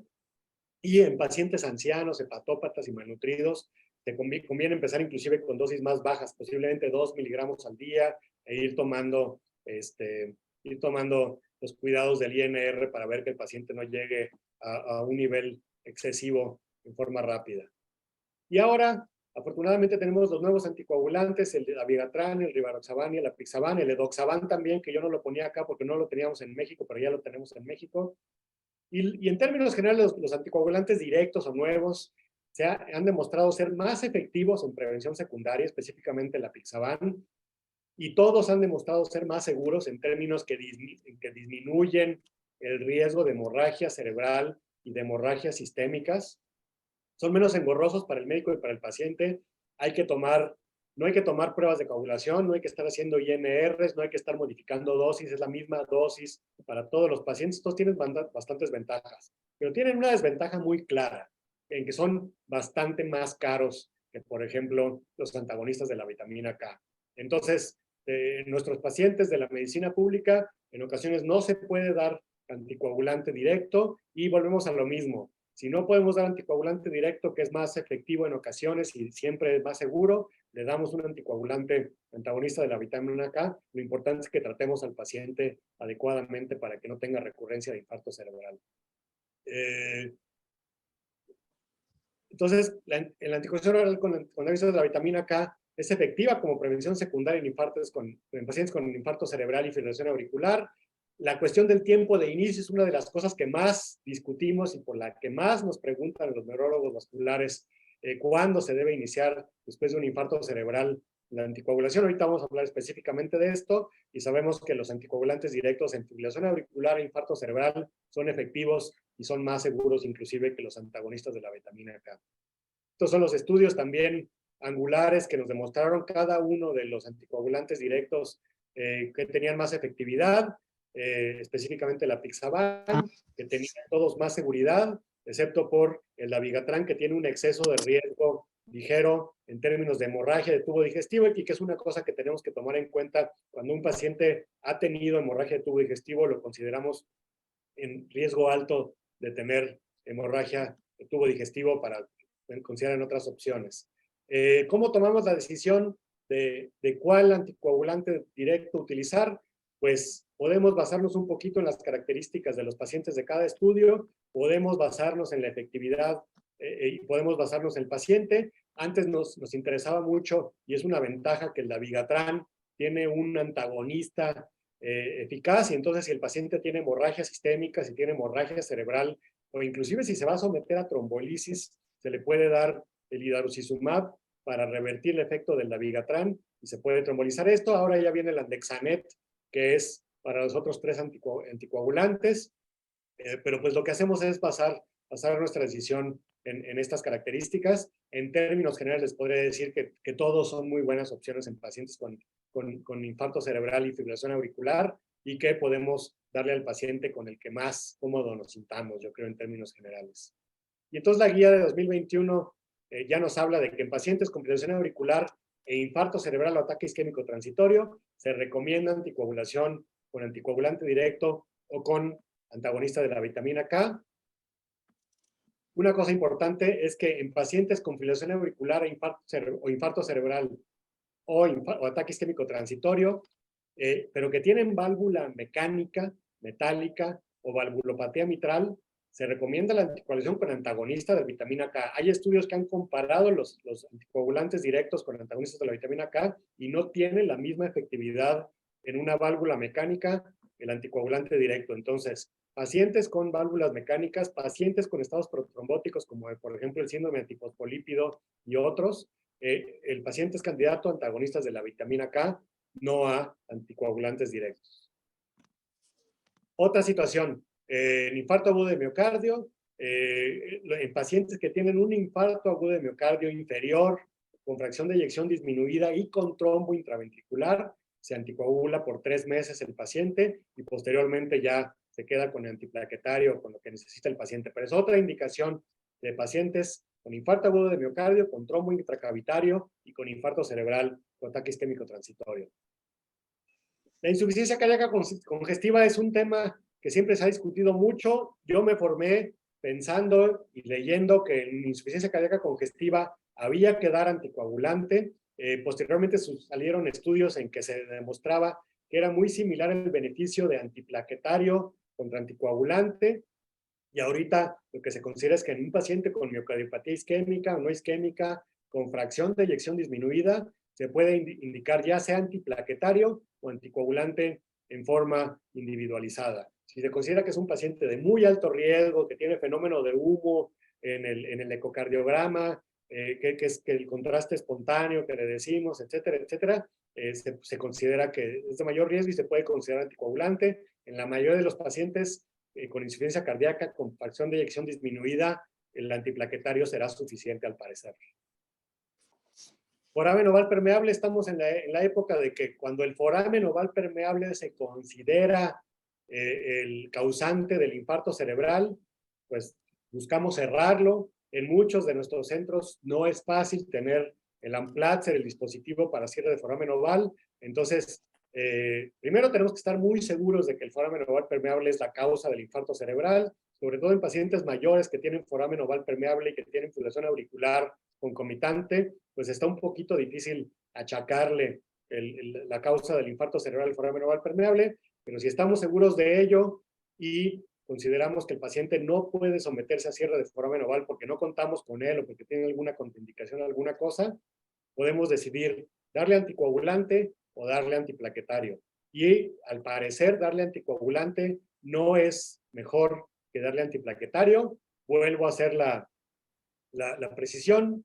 Estos estudios que compararon anticoagulante con antiplaquetario fueron con antagonistas de la vitamina K, y hay por ahí análisis de subgrupo de los ESUS, de los estudios de ESUS, en que se vio que los anticoagulantes directos pueden tener un beneficio importante sobre los antiplaquetarios en el foramen oval permeable, pero esos análisis de subgrupo y post-hoc, y entonces ahorita no es determinante para tomar la decisión. Entonces ahorita en foramen oval permeable, que no puede someterse a cierre de foramen oval, el antiplaquetario es mejor. La disección arterial es un tema complicado, interesante, en discusión. Siempre fue el tratamiento clásico para la disección arterial anticoagulación. Estudios recientes no encontraron beneficio de la anticoagulación sobre los antiplaquetarios, pero hay una gran discusión en que la principal persona que argumenta es el doctor Luis Kaplan, en que él dice, y dice con razón, en que los pacientes en que no se demostró beneficio de la anticoagulación sobre el antiplaquetario en disección arterial, hubo un inicio tardío de la anticoagulación y que no sabemos todavía en realidad qué es mejor en los primeros 7 días, pero ahorita para fines prácticos y hasta que tengamos estudios que son difíciles de hacer porque esto es un problema mucho menos frecuente, el antiplaquetario se considera equivalente al anticoagulante. Entonces muchas veces evitamos el riesgo de hemorragia y damos simplemente antiplaquetario en pacientes con disección arterial. Pero es una cosa en que hay una discusión intensa entre los neurólogos vasculares. Siguiente aspecto, esos son los pacientes que se pueden beneficiar y los que pueden no beneficiarse de anticoagulante, pero como les decía, una de las preguntas interesantes, ¿cuándo iniciar el tratamiento anticoagulante?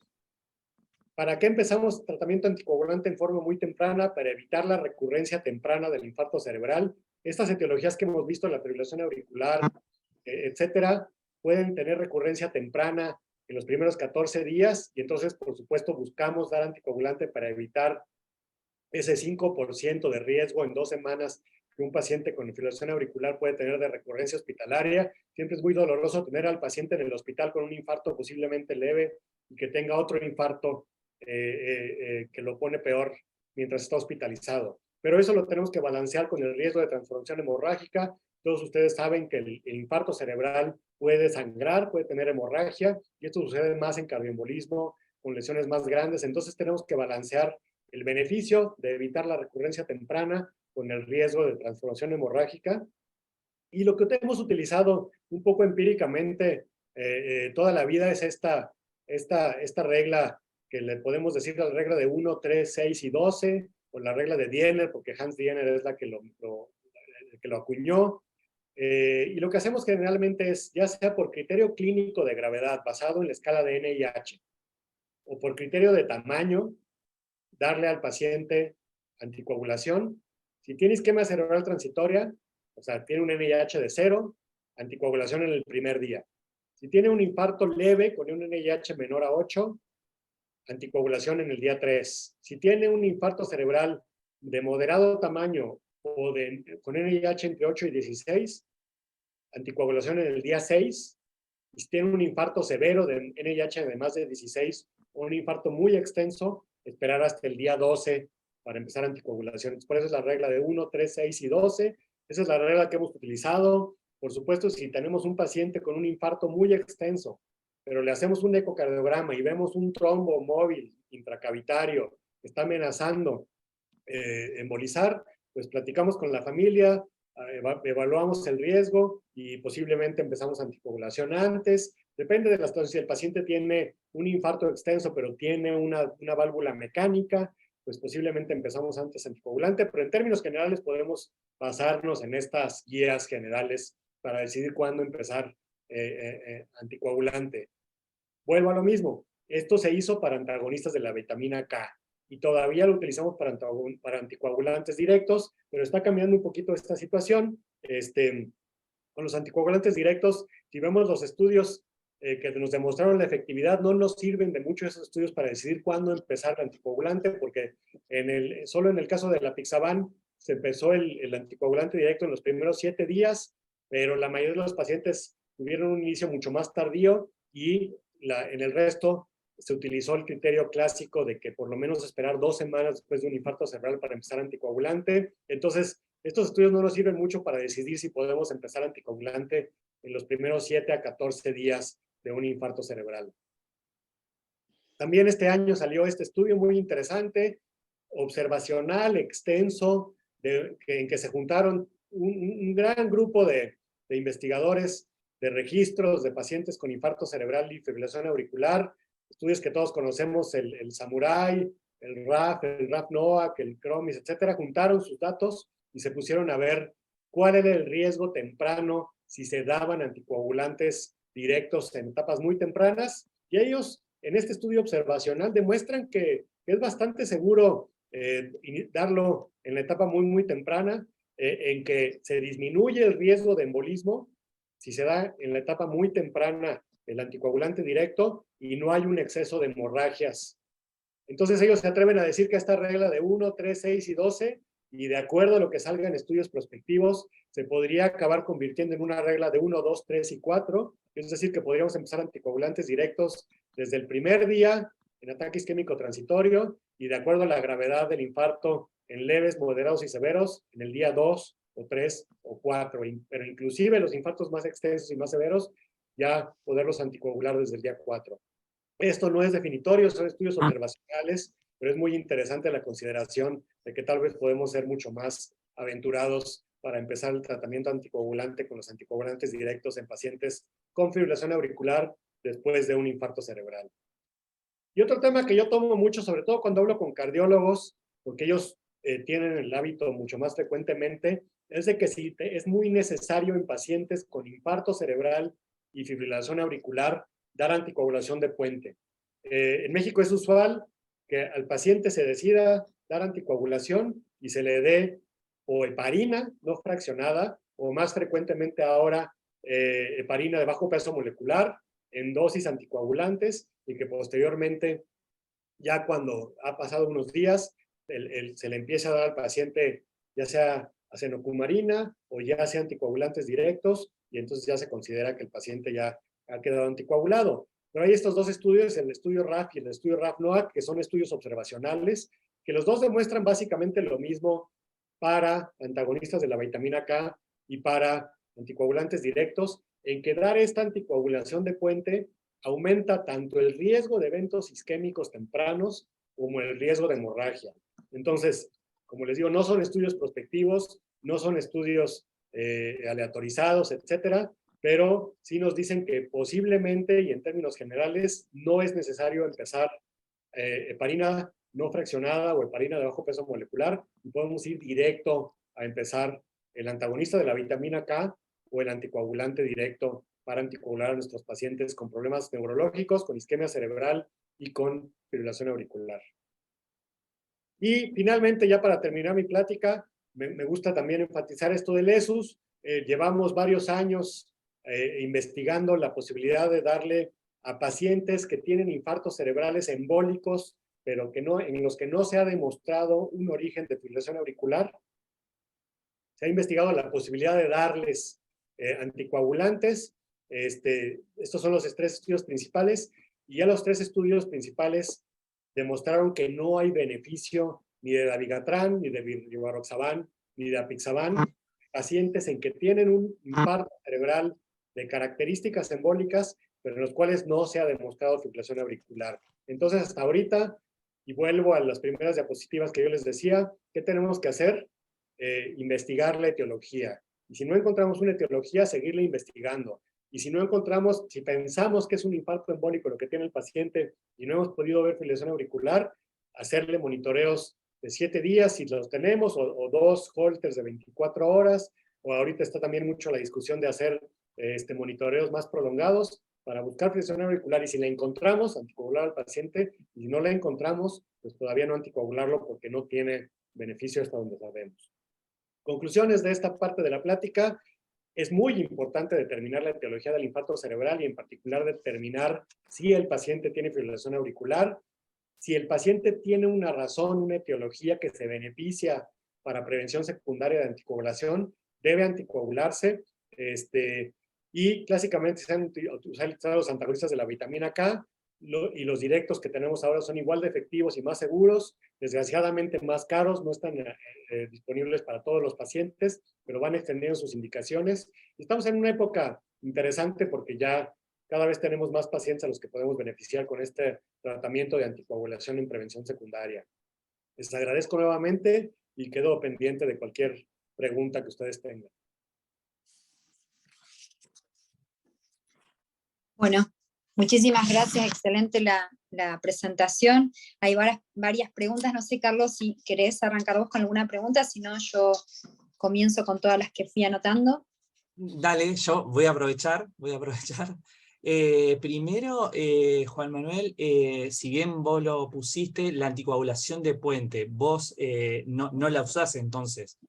Directamente arrancás con el anticoagulante, sea con un directo o con el antagonista de la vitamina K.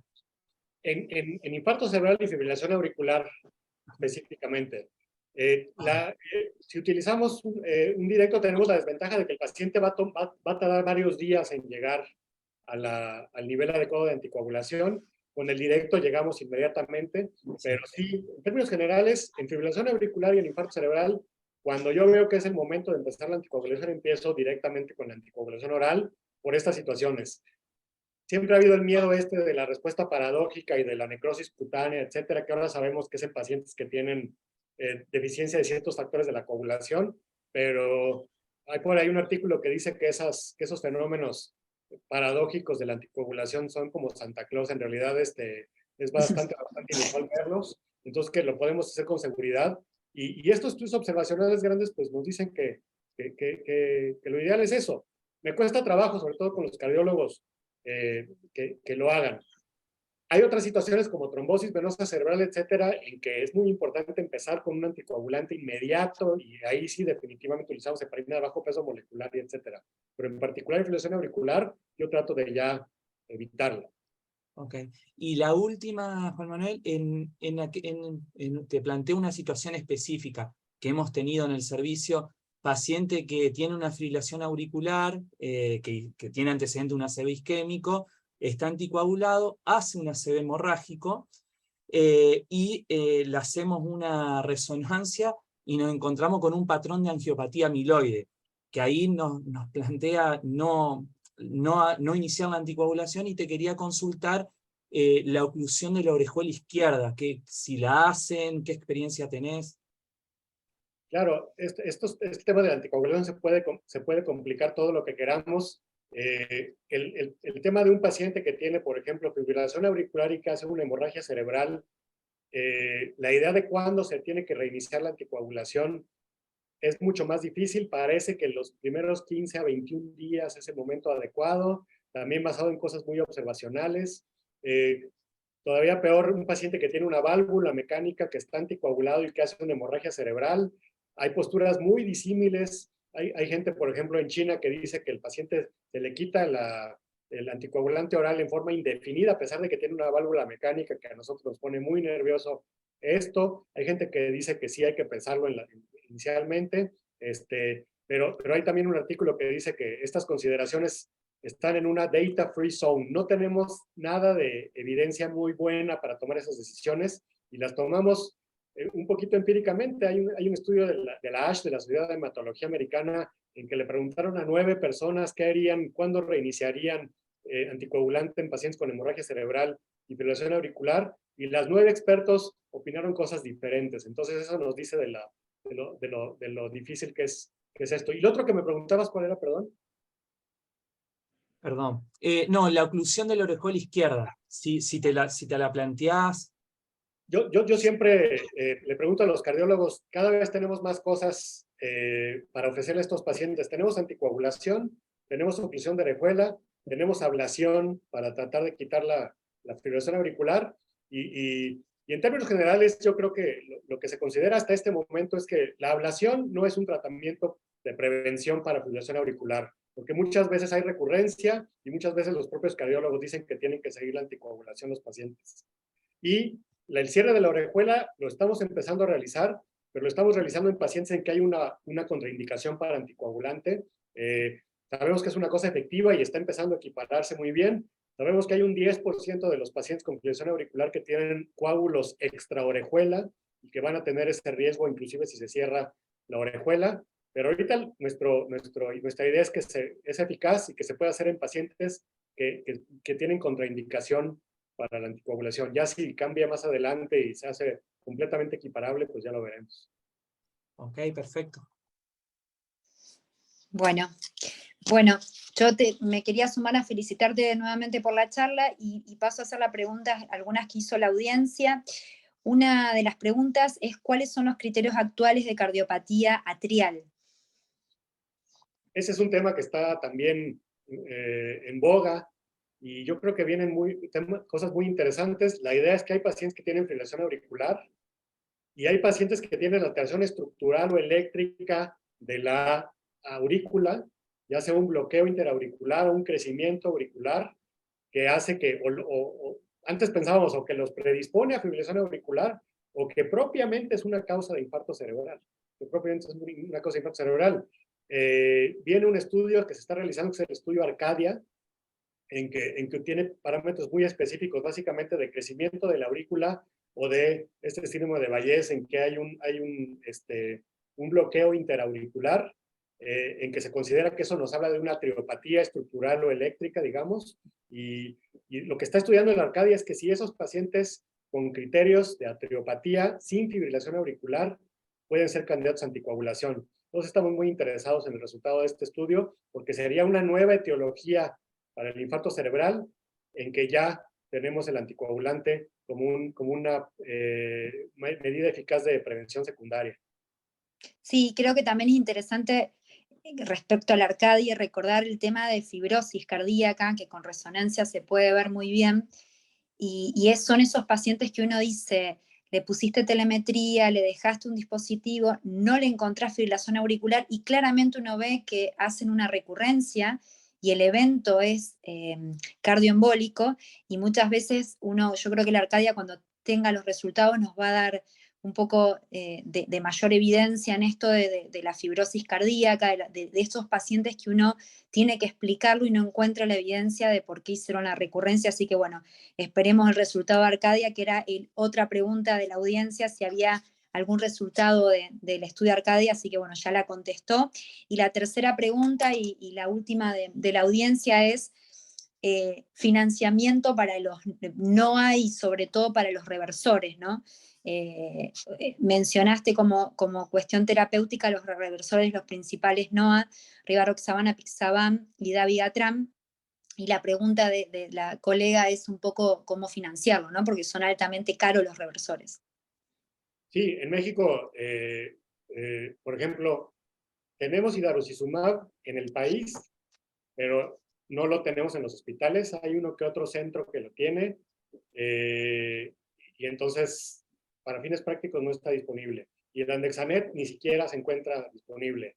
Y inclusive si se encontraran disponibles, pues es tremendamente caro, ¿no?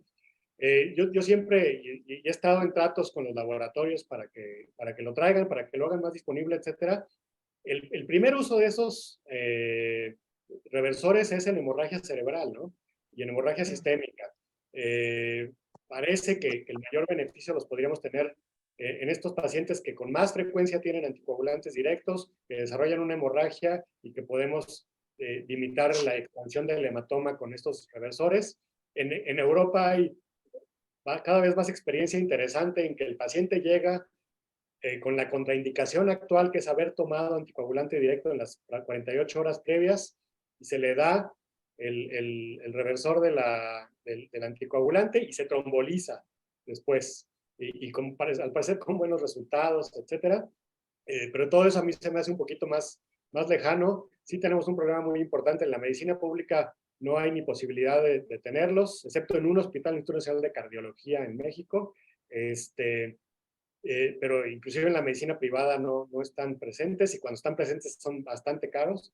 Yo les podría decir que interesa mucho empezar a utilizarlos, pero en hemorragia cerebral y ya remotamente como un preámbulo para la trombolisis intravenosa, pero sí, todavía es un poco ciencia ficción, por lo menos en México. Perfecto. Perdón, No sé si... Guadalupe, ¿Sí? sí, claro, y nosotros, yo por lo menos, nosotros en el hospital hemos empezado a utilizar vamos a empezar a utilizar anticoagulantes nuevos, pero los reversores, no, imposible, no sé, en Rosario... Sí, sí, igual. nosotros sí tenemos. Nosotros primero usamos mucho los NOA en el hospital donde trabajo, el servicio de hematología, el servicio de cardiología, y nosotros tenemos algo que se llama TIN neurocardiovascular. Todas las conductas terapéuticas de un paciente con stroke para prevención secundaria, ya sea desde la anticoagulación, antiagregación, cierre de orejuela, o cerrar un foramen oval permeable, se toman de manera total y completamente transdisciplinaria, porque el paciente forma parte de esa decisión. Porque, digo, esto es fundamental. No sirve decirle, mire, usted tiene claramente criterios de un cierre de un foramen cuando no hay amplaxer, digamos, no hay dispositivo. Entonces es sumarle un problema a un paciente joven que tuvo una ACV, que se hizo tratamiento tromboespecífico, se está rehabilitando y uno encuentra que esa es la causa. Bueno, tratamos un poco de construir conocimiento de manera colectiva, pero sí contamos con los 3 NOA. Nosotros utilizamos mucho nuevo anticoagulante oral y tenemos reversor de dabigatran, no de rivaroxaban ni tampoco de API, sí de dabigatran. Entonces, es una opción que tenemos para pacientes específicos. Igual en las últimas experiencias que tuvimos con pacientes con NOA, fueron a trombectomía directa, no los trombolizamos, digamos. Entraron en ventana, era uno M1 completa, el otro era M2 de nacimiento, digamos, cuando estaban haciendo M2, eran NIH altos, y esos pacientes con FA, esos pacientes estaban tomando mal. Esto es importante recordar lo que el doctor decía. A la hora de elegir el NOA, no es lo mismo la paciente que dice yo 2 comprimidos por día sumado a todo lo que tengo no voy a tomar, entonces uno inclina más la balanza para el rivaroxaban que para el apixaban y el dabigatran. Y otra cosa importante es que realmente lo tomen, porque hay un grupo etario, los pacientes con FA y que toman, digamos, NOA, son pacientes que cognitivamente a veces tienen algunos déficits, son pacientes añosos y son pacientes que muchas veces no tienen familia que los contiene. Y en los casos que nosotros, los últimos casos que hicimos trombectomía directa, eran pacientes que no estaban tomando la medicación. Una estaba con rivaroxaban y la otra con apixaban. Y cuando hicimos el interrogatorio nuevamente, hacía 3 días que no lo tomaban. Entonces, no sirve tampoco tener el anticoagulante en tu hospital, en donde sea, si después no hay un seguimiento de estos pacientes, que recordemos que tienen 5 veces más riesgo de hacer una ACV que cuando la causa es por, digamos, aterosclerosis otra. La FA es el peor enemigo. Hay, como decía el doctor, fuertemente hay que indicar la anticoagulación, y se tienen que ir desde el hospital anticoagulado de los pacientes si tienen criterios, si están con un NIH y una extensión menor, tiene que empezarse la anticoagulación en el hospital como prevención secundaria. Sí, es muy importante. Ahorita está mucho la discusión de las fallas de los anticoagulantes directos, y se sabe muy bien que la principal causa de falla de un anticoagulante es no tomarlo. Y cuando no sucede eso, acaba de salir un estudio en que se ve que se puede continuar el mismo, no es necesario cambiarlo, pero siempre hay que buscar otros mecanismos, reabordar al paciente, pero definitivamente, yo también, la experiencia que tengo con falla de anticoagulantes directos es porque el paciente no lo ha tomado. Sí, es eso, sí. Sí. Perdón, acá, porque les comento, ahí está la charla por Zoom, pero también está la posibilidad, hay mucha gente por YouTube, y recién me hicieron una pregunta por WhatsApp. En las disecciones, vos planteaste la antiagregación o la anticoagulación, y me preguntan en las disecciones intracraneales, por el riesgo de hemorragia subaracnoidea, ¿qué conducta? La principal discusión es para extracraneales. Como conocemos, las disecciones intracraneales, por la estructura arterial que tiene inclusive menos grosor y menos capas, existe el riesgo más importante de hemorragia subaracnoidea relacionado con la infección. Y entonces ahí sí, generalmente, cuando hay una disección intracraneal, generalmente no damos anticoagulante. De hecho, en la gran mayoría de los pacientes ya damos antiplaquetario. Pero si es un paciente que llega en forma muy temprana y que ha tenido varios eventos de embolismo y etcétera, es cuando todavía damos anticoagulante, pero sí cambió bastante la postura de ser un poquito más conservadores. Okay. Sí, aprovecho esta pregunta para un concepto también que el doctor dijo y que a veces no queda claro. A la hora de tratar, del paciente hace una ACV, y lo que uno primero se tiene que preguntar es si es factible a trombolisis. Y si tiene una disección extracraneana, se tromboliza, no se deja de trombolizar. Porque hace muy poquito en un foro justamente estaba escuchando un colega que decía, bueno, no, pero si vos detectaste la disección porque te hiciste un vaso de cuello, no. O sea, con una disección extracraneana, el paciente igual se tromboliza. El tratamiento es la trombolisis, porque muchas veces se presta de discusión esto, y es importante dejar muy claro que el tratamiento es trombolisis y o trombectomía. Después avanzamos a prevención secundaria, y el concepto de antiagregar cada vez más las disecciones, la evidencia de la anticoagulación para las disecciones es muy baja, no hay una evidencia 1A, y las últimas evidencias nos dicen que los pacientes antiagregándolo tienen la misma eficacia que la anticoagulación. Por eso tampoco la anticoagulación como algo rutinario de todos los días se elige. Hay pacientes, como decía el doctor, muy particulares que uno lo elige, pero tienen que ser particulares, no a todos. Perfecto. Guadalupe, mirá, ahí hay una pregunta en el chat, si querés hacerla, Sí. habla. Dale. Sí, la pregunta es un paciente que tiene una placa inestable, definida la placa inestable como 4 milímetros o más en el callado aórtico. El paciente, digamos, hace un evento, ya venía, digamos, con la antiagregación. ¿Qué hacemos? Venía, digamos, ya tratado.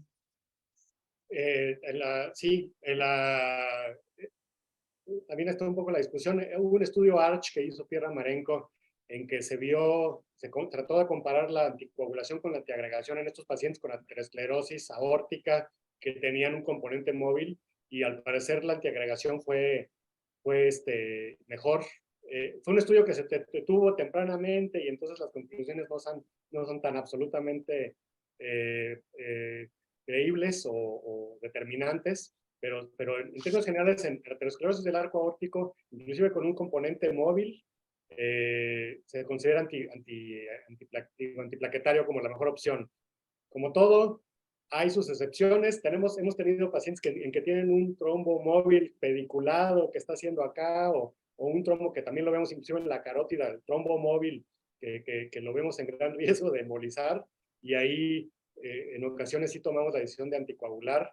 Pero yo creo que en términos generales, fuera de esos como monstruos que llegamos a ver y que no consideramos que la antiagregación sea suficiente, en términos generales, en aterosclerosis del arco aórtico, antiplaquetario. En este paciente en particular, que tuvo 2 antiplaquetarios y que al parecer continúa haciendo fenómenos embólicos, y si estamos completamente seguros de que no hay otro mecanismo, pues se podría considerar anticoagulación, pero o sea, en la mayoría de los pacientes se dirige más antiplaquetario en arco aórtico.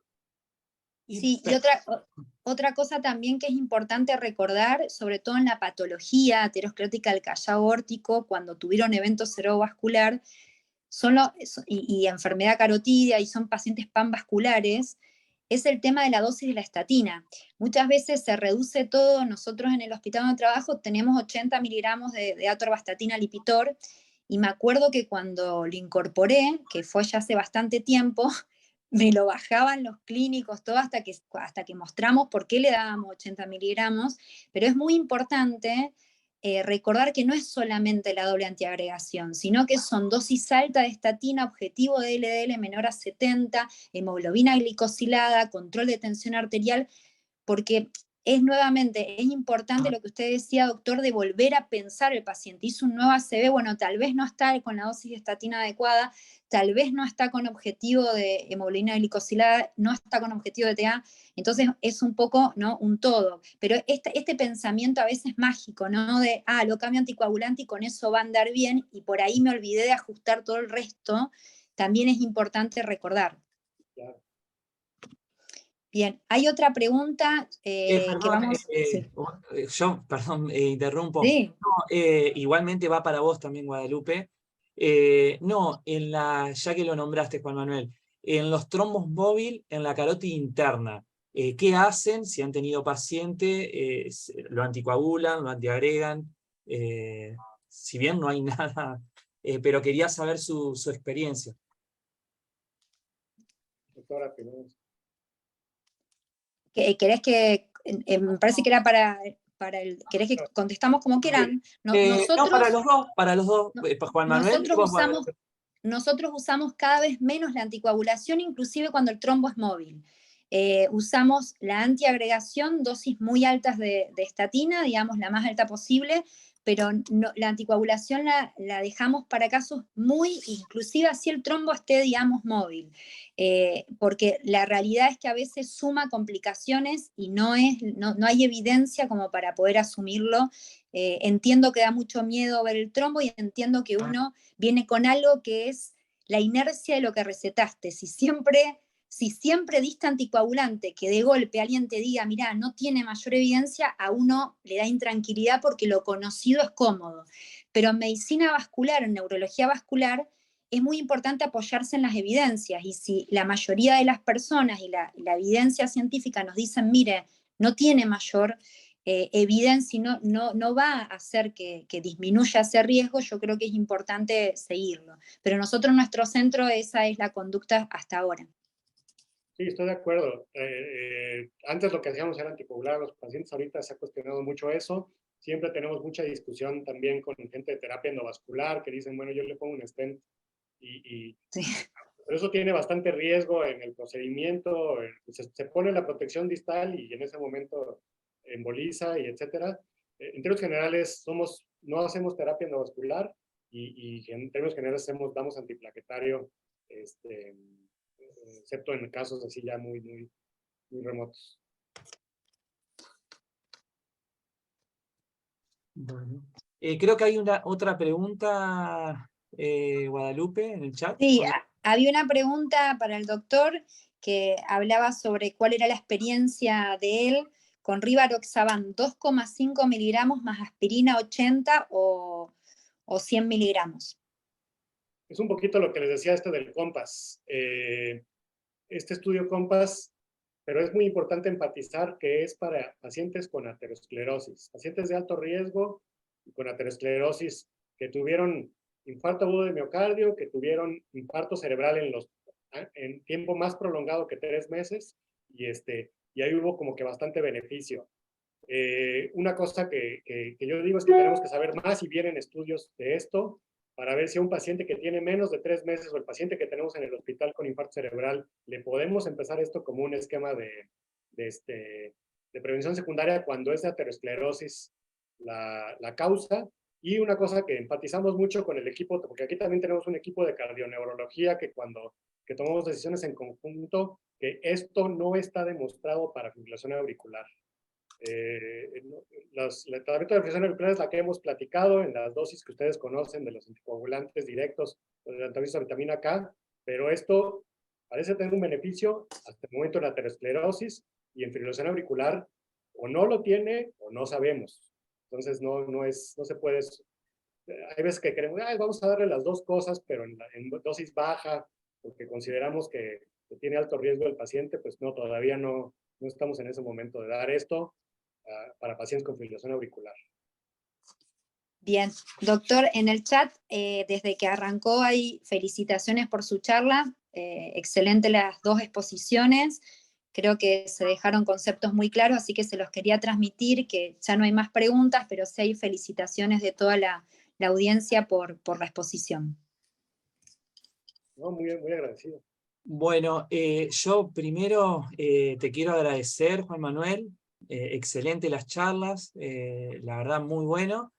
Esto significa que capaz que te voy a molestar el próximo año, ya en medio que para próximas y futuras charlas.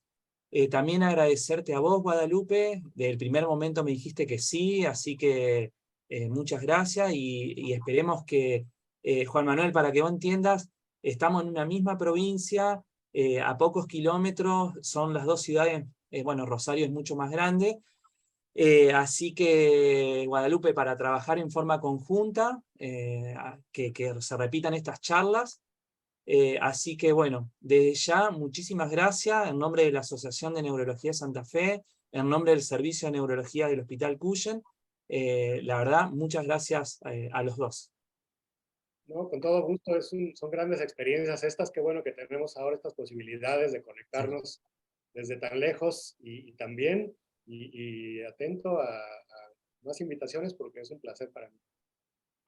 Muchísimas gracias a ambos y yo quería agradecer también de una manera muy importante a todos los que participaron con sus aportes, los que no hicieron preguntas también por este espacio y a seguir trabajando y mejorando por y para el paciente, que es lo más importante.